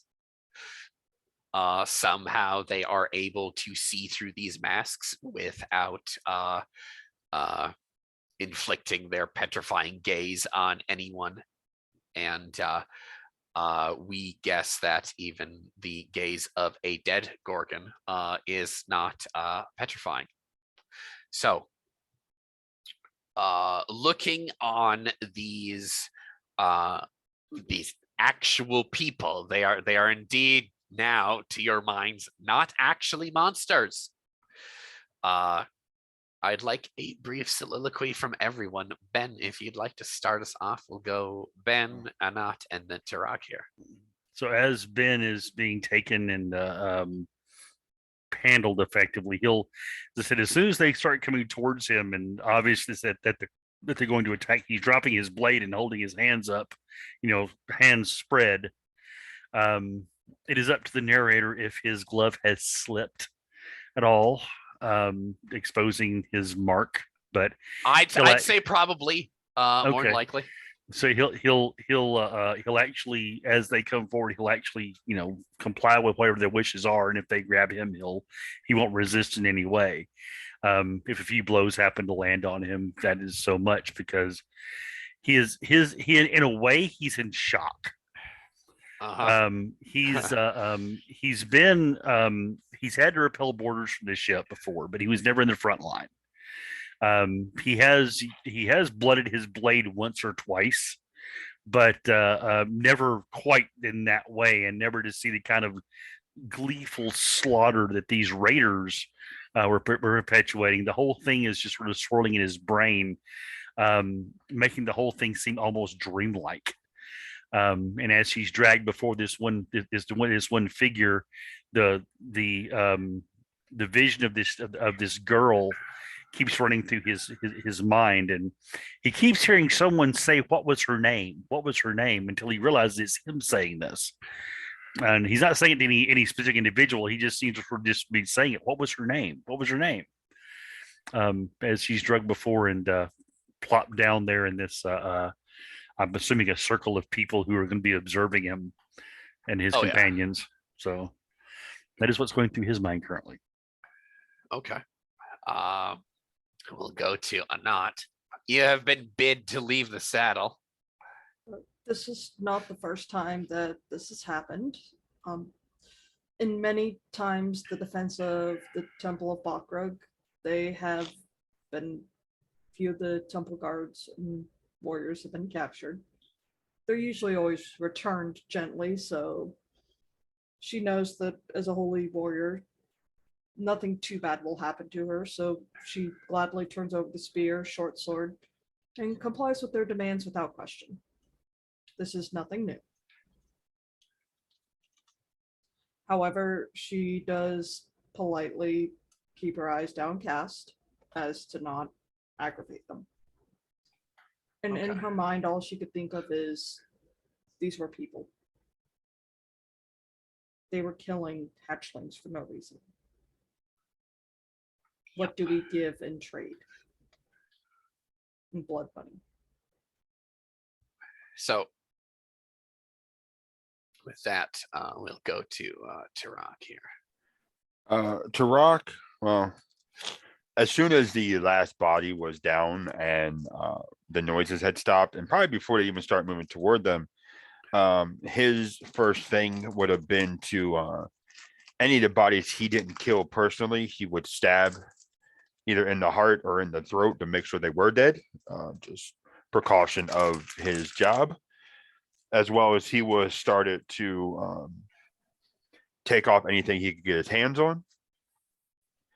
But otherwise, as soon as they came forward kind of menacingly, he would have sheathed his daggers, and he actually would have just put his hands up, because obviously this is not a fight they can win against these people. And did we all get to see, well, I'm assuming now that's over, we all get to see the camel and man turn to stone and shattered, even if I didn't actually see it happen. Like the pile of gravel that looks suspiciously lifelike in stone. Yes. But did I actually see that happen, or am I just seeing the aftermath of that? You are seeing, or you see the aftermath. Anat was the only one who actually got to see that horror. Okay. Well, seeing that, hearing the rumors, seeing the, 3 against 14 in a chaos, we could take 3 against 84 when that's going to be wave upon wave. Even he knows when he can't, sneak his way out of something. So yeah, he would sheath his weapons, hold his hands up, and let them do what they're going to do. Okay. Begrudgingly, but he'll let them do what they're going to do. So, assuming that Anat is he is actually assuming that Anat is your guys's leader, as she is the most well dressed. The chieftain in the rather impressive armor is going to stand before you. And let me see. And there we go. Historically accurate. That is Daedric. sexy armor. I know. 3 layers of bronze. It's heavier than hell. So never mind Hector in the back. He got brutally murdered by Achilles. No one cares about Hector. Oh, poor So this guy, you see, he's pointed his sword at you, and he actually speaks Yath very well. You don't really hear much of an accent on him. He says to you, is this all of your rabble? Is there any more of you in the dunes? If there's any more in the dunes, we'll kill them for you. You can kind of feel his eyes narrow at that. Can't really see it through the mask, but he goes, What have we done? They killed hatchlings. You don't kill hatchlings. We were hired on for a job. We were unsure what this job entailed. It brought us here. They did wrong. We So you slaughtered mean those to who did tell me wrong. that you have been hired on as mercenary for this Yes. horror? He points to a corpse of a child, like someone who's like maybe 2 or 3 cycles old with the point of his sword. He goes, "Is this what you want?" No. Yeah. Never. Blackrock would never allow this, nor any deity with any form of compassion. And is praying, by the way. Ben is praying. Well, what god is he praying to? At the moment, what god is he praying to? Yes, exactly. That is a good question. Yeah, At the moment, it's yeah, the language he's of the slaves. he is actually praying. He is actually praying to Set, asking his forgiveness for coming into a place where, because he's assuming they have serpents for hair That's Set's a serpent god. So he's asking for forgiveness, basically in Thoranean, for having even thought to come against these people in this way. Interesting. He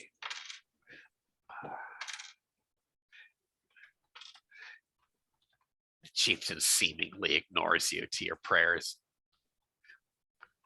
So you worship the crocodile god, is that what I'm understanding? She'll pull out the pendant. Yes. Ah.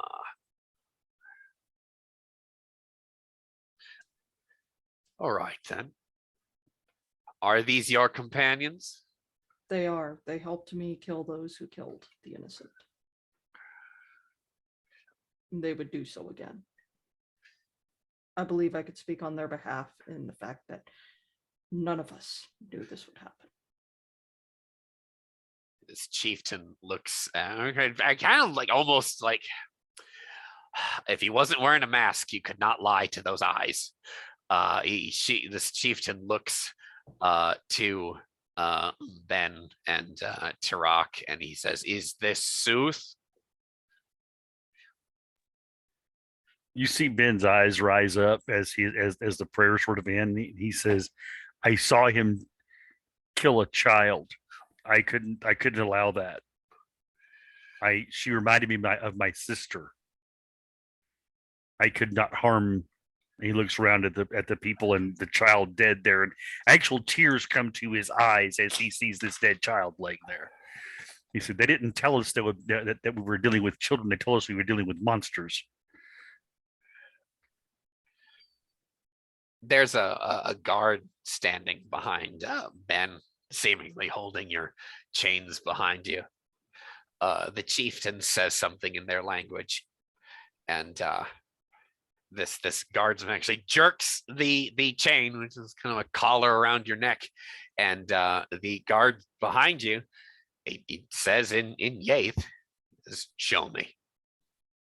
Bring me to this child," and he jerks you rather roughly. I will tell you.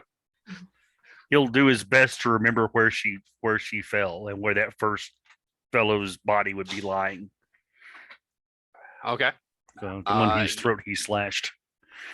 You go. Well, he just wants the kid. He doesn't care about the raider. Yeah, he finds the girl, and through the film of his own tears, and he points. He says, "What was her name?" The guard points to the girl, and he says in broken Yaith, he says, "Pick her up." Okay. He will gently lift this child into his arms. And he jerks the chain around your neck. He says, "Now bring her here." Okay. And he'll walk over to back to the and of course, circle. Just for the scene, she's bleeding all over you. Yeah. She's long dead. Okay. Yeah. He actually will try to, like, say, if her arm flops down, he'll actually gather it up and place it on her so that she's actually being carried in a somewhat dignified way. Okay. Now that I've a very, very good look at her, the sword stroke that landed on her, that actually stole her life from her, actually took off like the top third of her skull. So she's got like from here up just this hole, and around it, of course, there's the snake, the dead snakes dangling there. Actually looks a very rather horrifying experience, almost, I'd say, like almost like Princess carrying this dead Gorgon girl. And you bring her back over, and you lay her in the sand before you. Yeah, arrange her hands on her breast, sort of as if she's holding them to herself. And then he'll actually reach up, and he does it absently without even thinking about it, because he would do this to a child. He smooths her hair and then sort of pulls his hand back after that. And he looks up at the leader, and he says, "What was her name?" He steps forward and he looks down at her, There's a few moments, and you think you heard like an intake of breath, like something like his voice hitches in his throat underneath all of that layered bronze. He goes, "This girl's name was Estet. She was my niece. He bows. He bows She his was head, my favorite niece." and he may hear him say, "Eresh Kagal, please guide her to where she is to be and protect her from the dark after death." And he'll sort of bow down a little bit, and he'll look up and he'll say, "I am sorry I came with these men, but I could not watch them slaughter children." At that point, the chieftain turns, and he turns, actually kind of sees, you see this profile on him, almost like we see in the picture here, but his sword is actually stowed in a scabbard attached to the inside of the shield there. And he pulls his hood back, revealing a wreath of black and gold striped serpents that not necessarily are like writhing and going all over the place, but they're all like, they're not hissing, but they are drooping in a way. This is somewhat of how Gorgons actually express their emotions, is they have a hard time keeping it to themselves, because much of the serpents are maybe a little bit too expressive, too showing and telling of their emotions, but they're somewhat drooping, and their tongues flick out every so often. And he actually takes his fucking mask off, and this guy is actually very beautiful. He's very handsome, and but his eyes are like a cobra's, and he looks at the three of you, but like, horror of horrors, you guys, that's not the last thing that you know. That's it now kind of dawns on you that he has to seemingly knowingly try to petrify somebody, like it's a willed thing. And he says something to, oh god damn it, okay, he says something to another individual, and then he steps forward, and he actually mutters something in a strange alien tongue, and you three feel almost a presence and wash over you, kind of a feeling of warmth, but that slowly dissipates. And he replies to this Gorgon chieftain, and this chieftain continues, saying, "I have looked into your hearts. I believe that you are worthy of my forgiveness. I believe that there may be some goodness in you, and you have made a very grave mistake. But in payment, I'll place a geas upon you. You three will perform this geas and then return to us.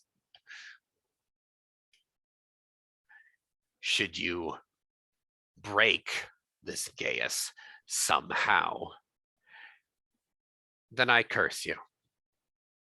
May the ghoul jinns feast upon your bones for 1,000 generations should you break this geas."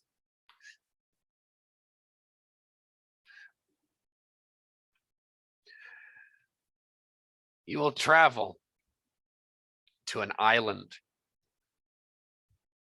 and you will retrieve a Black Lotus for me. Perhaps through some sorcery, my niece will live again.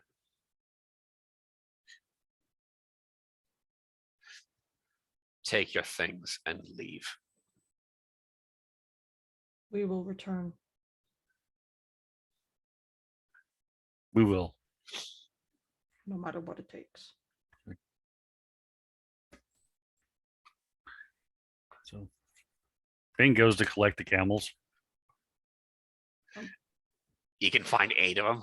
Okay. 8 of them. We 8 remaining. Yeah. They're- Anat yeah, will our stuff. walk up to Ben and talk. We only really need 4. Yeah, but we can sell the other ones You mind if I take one? if you wish.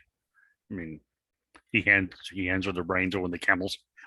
Also, keep in mind that since you guys have been forcibly dismissed, Mhm. if you guys are like kind of looting the corpses, Oh no. no, I'm saying if you are, and if Mhm. you guys are kind of going about getting the different camels, Mhm. they're not stopping you. Mhm. If you guys are, I'm saying as the game master, if you guys kind of Yeah. want to loot your previous Okay. Oh yeah. yeah. yeah. and As- fucking ransack these people, and then I have to come As up soon with- as Turok is released, he is going back to stabbing the bodies he didn't get to, and he is looting Yeah. everything, Okay. except for, like I said, their base layer of clothes. Okay. And Um, Making anything of value. Yeah, no. Loot is what I'm saying. Loot. Anat is going to use that camel to find any bodies left of the Gorgons and very carefully put them on the saddle to return them Hmm. with the camel as a gift Okay. of apology. Ben is going to go over to that one fellow that he first killed, the one that killed the chieftain's niece. Yep. He is going to lean down, take anything of value off the guy, then pull out his blade, and he is going to hack off this guy's head. Awesome. He's then going to walk over to where they are around the body, and he'll look and he'll approach respectfully, and he will place that head at her feet, Okay.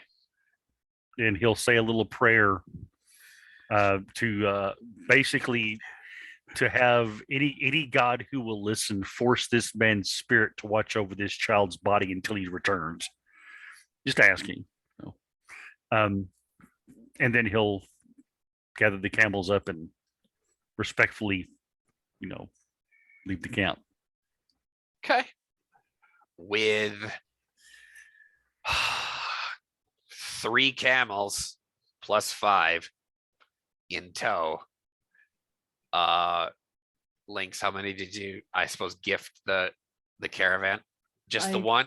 Just the one carrying the bodies. They should not have to pick up their own dead. Okay. Well then 7 camels. Initially the camels that you guys were given were kind of the ones laden down with goods anyway, which Nice. I don't have the list for that, which point like Am I playing quartermaster again, or someone else taking that up? I I can if we want me to, but I'm just asking now. I got a notepad document ready. It's gonna be a lot. We will need to elect a quartermaster. It has to be unanimous, though. I can't actually. Oh, a not just so you know, if you're using my my spreadsheet, look at sheet 2. Oh, I didn't actually use your spreadsheet. I had a spare sheet, Oh. but okay. Okay, because I actually have on sheet 2, I have a On the sheet for description of quartermaster. recon info. Yeah. Yep, All yep. right. All right. So, Now, it's not like you can refuse, but I'm going to assume that you are going to accept the Black Lotus Geas. Yes. oh yes, yes. Oh yeah, we can't refuse. Refusing is death. Well, as I said, there's also been your third curse collector as a possibility. Ben, you third the cursed. Yeah, curse collector, because I already have one. Yeah, well, I will. Is there someone I can speak to about how to get to this island? if they have a chart or they have a directions they could give me, so that I might be able to make sure that we actually complete this guess.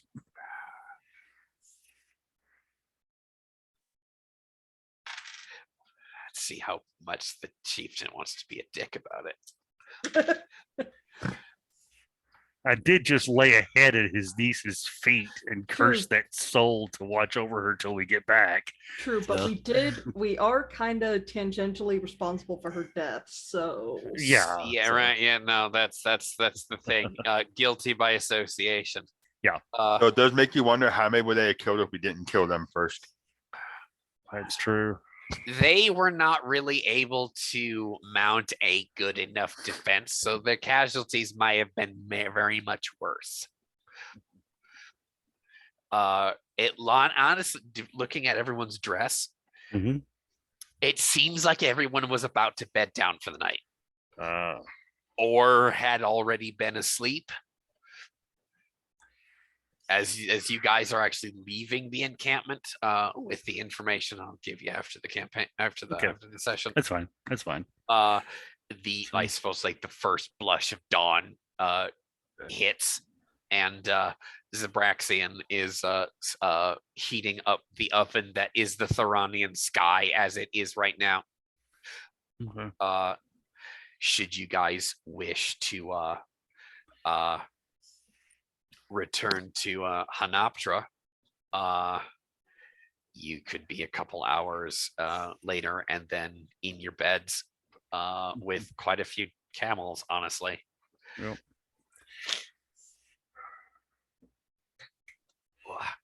So what is your next plan of attack?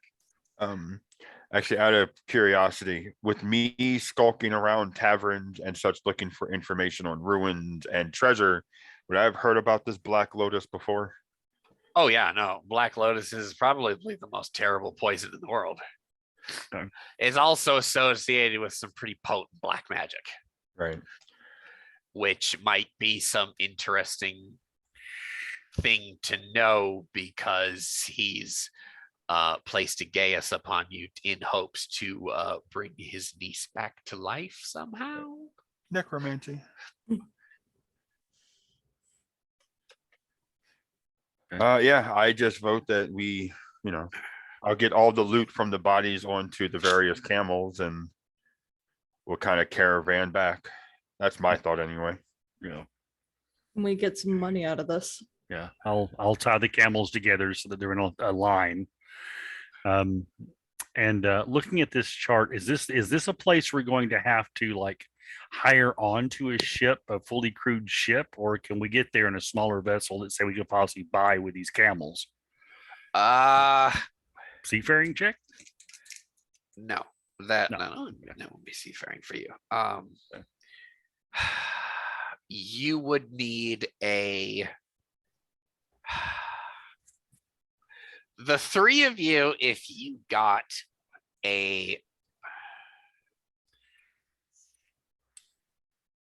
well, actually, hang on. Let me just be. I was going to try and give you guys a break. No, Okay. You guys will actually need to either hire yourselves onto a ship or buy passage. You could get there by yourself, but there's only one sailor amongst you, and you cannot run and man a ship by yourself. Okay. I mean, So you could do a small you could probably do a cog if two of you were at least moderately skilled sailors, but for you it would be very difficult. Okay. So this isn't like just a quick run up the coast to like the I couldn't like get a fishing bill. Okay, this isn't a shopping that's trip. what I was looking at. That's what I was looking this is weeks to months at sea, depending on weather. Okay. We can't day trip this, Keith. Okay, No, that's what I wanted to know. That's what I'm okay. looking at is Right. what's the length of voyage we're going to have to go after. Okay. 3 months tops in monsoon weather. Ben Yathod is actually, you guys will probably notice as he's looking at these charts and such as riding along, he looks very worried. So it's part of an island chain known as the Cannibal Islands. Okay. Yeah. So what do I know about that? Would I do a seafaring for that? No, that's No. it's a uh it's an island chain known for well, it's Cannibals. natives that in fact are cannibals.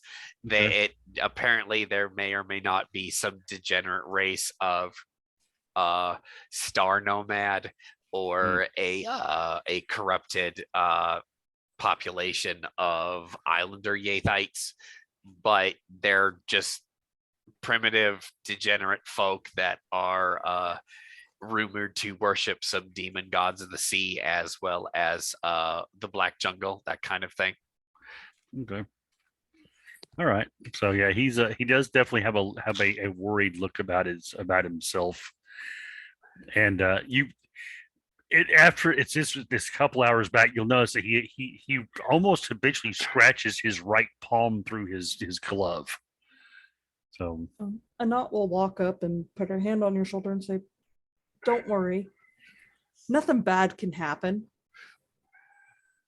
he looks at her. He says, "Oh, bad things can happen. It's just the ocean. It's better than any river. I'm not worried about the ocean. I'm worried about the sailors."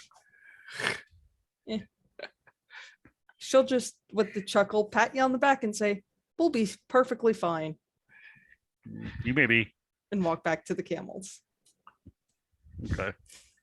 I really like this character, Lynx. I really like her a lot. Okay. Okay. He But with that, we will go for closing soliloquies here. First closing soliloquies of this campaign. Tarak, would you embellish for us? Tarak, I mean, How is he processing the horror that he was just tangentially attached to? Well, unfortunately, but not unfortunately, being what he does for a living, he's seen horrific stuff. I mean, he's seen people who don't pay their debts or, cross the wrong people, and he's seen people laid out in the alleyway in ways that no one wants to see someone laid out in an alleyway. He's actually seen someone get their skull cloven in two. I mean, he's seen all that gruesome stuff. But it was more just, wasn't even the morality of the thing, but it was literally when he got told, "We're killing them just because we want to." And his thought was, there's no money in it.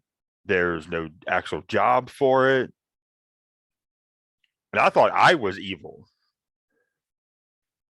But you want to kill someone different from you just because you can. That's like the epitome of evil, and to him. Yeah, seeing a Gorgon for the first time was kind of like, oh shit, these people are actually a thing. But once again, he's seen some shit. So it wasn't so much he's seeing the Gorgons that really horrified him, but it was just the methodology of these raiders that we tagged along with. He knows it's there in people, but he still hates to see it because it's just, at least do it for a job, at least do it for a purpose. Like I'll kill my mother for 2 copper if someone gives me the right job for it, but you gotta give me the right job for it. And then after we got done with all that, and he kind of saw, okay, we're still the bad guys, so we're gonna get put in chains. And then this guy gives us this quest, and he's just like, Black Lotus. Really? A goddamn Black Lotus? It's like, all right, what mischief are you up to? And then like I said, he kind of just went back to work mode where he was, taking all the stuff, and in the back of his head, he's like, well, I might know a fence or two in Hanopter will take all this off our hands for a relatively decent price. But I don't really like the water so much. Now we gotta go in the water. So it's like, it's trepidation, but it's also like, cool, I get to go find somewhere else and get to loot new places. It's, how many more of these raiders am I going to deal with just this, genocidal mentality today? And on the outside, he's of course completely calm. He is completely calm. He just as soon smile at you as run a dagger in your throat. But inside, he's just like, all I want to do is raid some tombs, find some cool shit, and go home rich. I didn't want to get involved in all this. But that's kind of how Turok is right now. Other than that, he's just kind of in the back of his mind. He's like, I know offensive will take the camels. I know offensive will take the armor. I know offensive will take the weapons. And like he's actually tallying up like all the monetary stuff right now. As you're doing this, does it occur to Turok to reach out to his sand spirit? Don't forget that part of him. Right. And he'd actually thought about reaching out to him when we were actually at the encampment, but everything kind of went pretty quick. And right now, seeing that they're going on the water potentially, it's not at the complete forefront of his mind. And honestly, at the moment, like at this very moment, as they're going back, it's not. But I think as soon as they get back to town, as soon as he actually rests, he probably will have some inward word with himself and with the spirit of the deserts. And if you find out that they're actually going to be going more over the desert than over the water right now, he definitely will be trying to ask for guidance or assistance in some way. But right now, being the analytical side of him, he's not using it at the moment because at this very moment, there's no reason to in his mind. Okay, perfect. In these moments of wrapping up and getting the hell out of Dodge, Anat, the most spiritual member of our group, I would like to think that there's probably a lot of conflict within her and in her heart about this whole thing. Tell us. Let us see. Well, she is rather enraged right now. She is enraged that she was lied to, hired on for untrue reasons, that they dared hurt a hatchling, let alone somebody that is tangentially related to her deity. And she actually wishes she could kill them again, resurrect them just so she could murder them again. And she's thinking that she wishes she were closer to a river so she could feed the crocodile some very nice dinner. As the left side of your brain, just for a moment, you're actually not that far away from a river. Just so you know, you're not very far. It's maybe like a 10-minute walk. In that case, she's thinking about how she could convince the guys to make a 10-minute detour with 3 of the bodies. I don't think it's going to take a lot. Let's be fair. But continue soliloquy. We'll take care of that in a moment. And as she's doing this, she's also thinking of, the ocean can't be that bad. There's that one terrifying dude, but he's not in the water right now. Clearly, he's in the bar. I mean, she's seen some like him before at the temple, which was utterly terrifying. But it can't be that bad. I mean, it's just bigger water, right? What's the worst that could happen? She's been around water her entire life at the temple. I mean, sure, there's some things to fear, but it won't be that bad. And she's also thinking about, I wonder why they want a flower. I wonder what this flower does. I wonder what studies I could learn from this flower. Wonder what new skills I could pick up. What knowledge I could bring back to the temple. And as she's thinking about all this, she's idly letting Turok loot the body. And as Turok moves from body to body, she's picking up the bodies and putting them on another camel. She waits for him to get done and is walking behind him and just heaving the body onto a camel. and stripping the outfits so they're just naked. And she's just like, one crocodile did, 2 crocodile tears. And saying that out loud.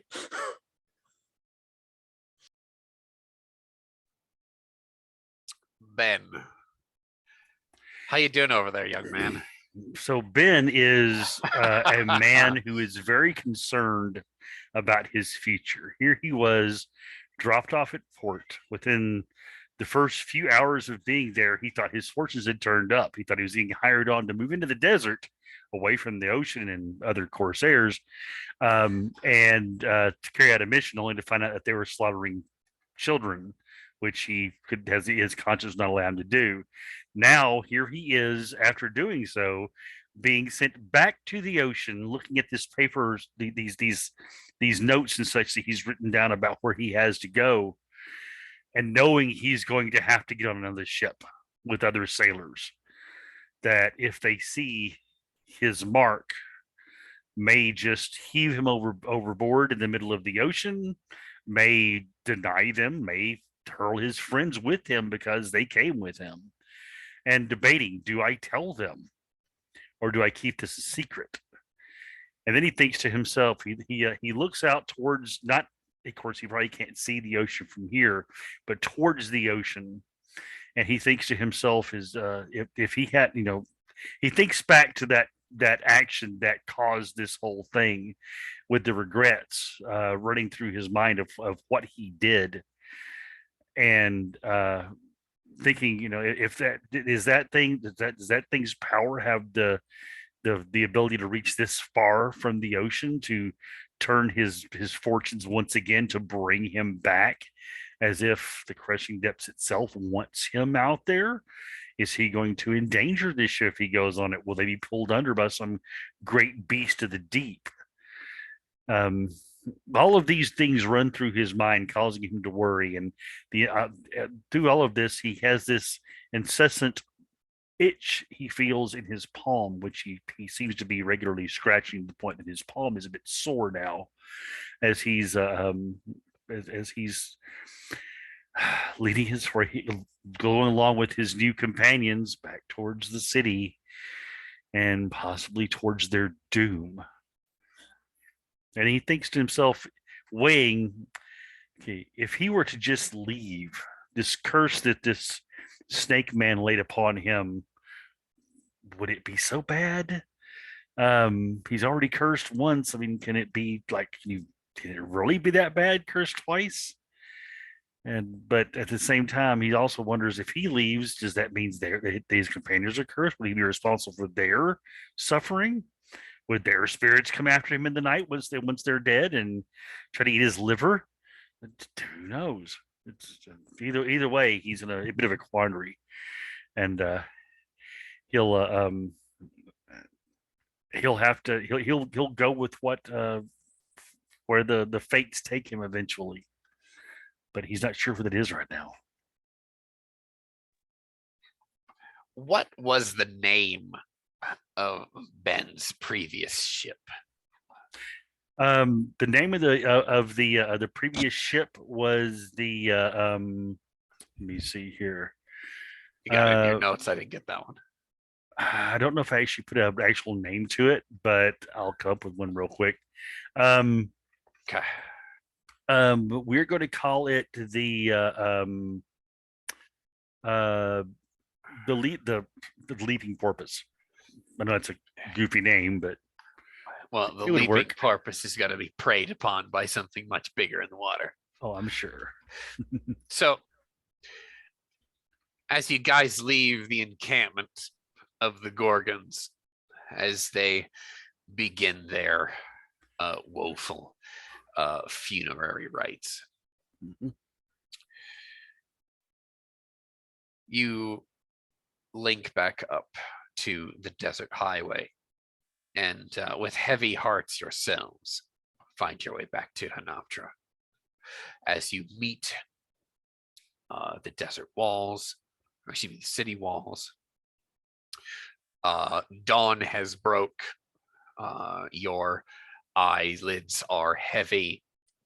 And we will say for next session that you are able to find a place to hole up all of your goods and your camels in a safe place, as safe could be in the city of Hanaptra. Now then, the camera pulls back to give us a long panoramic view of the rocky peninsula that Hanaptra is on. It pulls back out into the deep, where we see the leaping porpoise.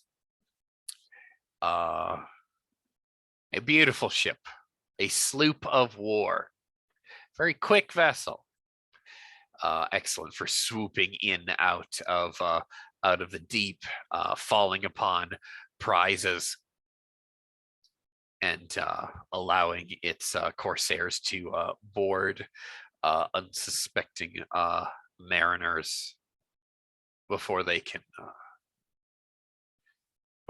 retaliate or defend themselves, amount to proper defense. But dawn comes on the sea. Zabraxian makes his climb into the sky that is his oven, and he cooks all things beneath him. In other portions of the world, we see a dark mass out from the deep, following this leaping porpoise,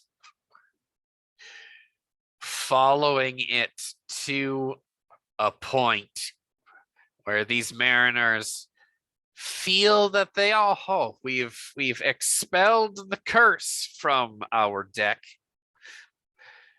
And some of these sailors are burning incense, chanting the sea sutras, and offering up sacrifices to the waves, dumping over casks of wine and such like, and flowers and such into the deep, trying to appease the crushing depths any way possible. For a mermaid had been slain recently. The crushing depths does not take kindly to his daughters being put upon in whatever fashion. No, the sea god will not. It will narrow us. He will get his due. As an unknowable thing comes from the deep, a great maw, a tentacled maw, coupled with a forest of teeth, comes and swallows the entire ship whole, just like an enormous tarpon, just maybe a Goliath tuna takes this thing. It looks comical. But this thing is so immense and so enormous. The corruption, the nightmare, the horror is so potent. These sailors lose their minds as this forest of teeth comes down. And really, what's left is a ripple and the spray of yellow lotus petals in the wake.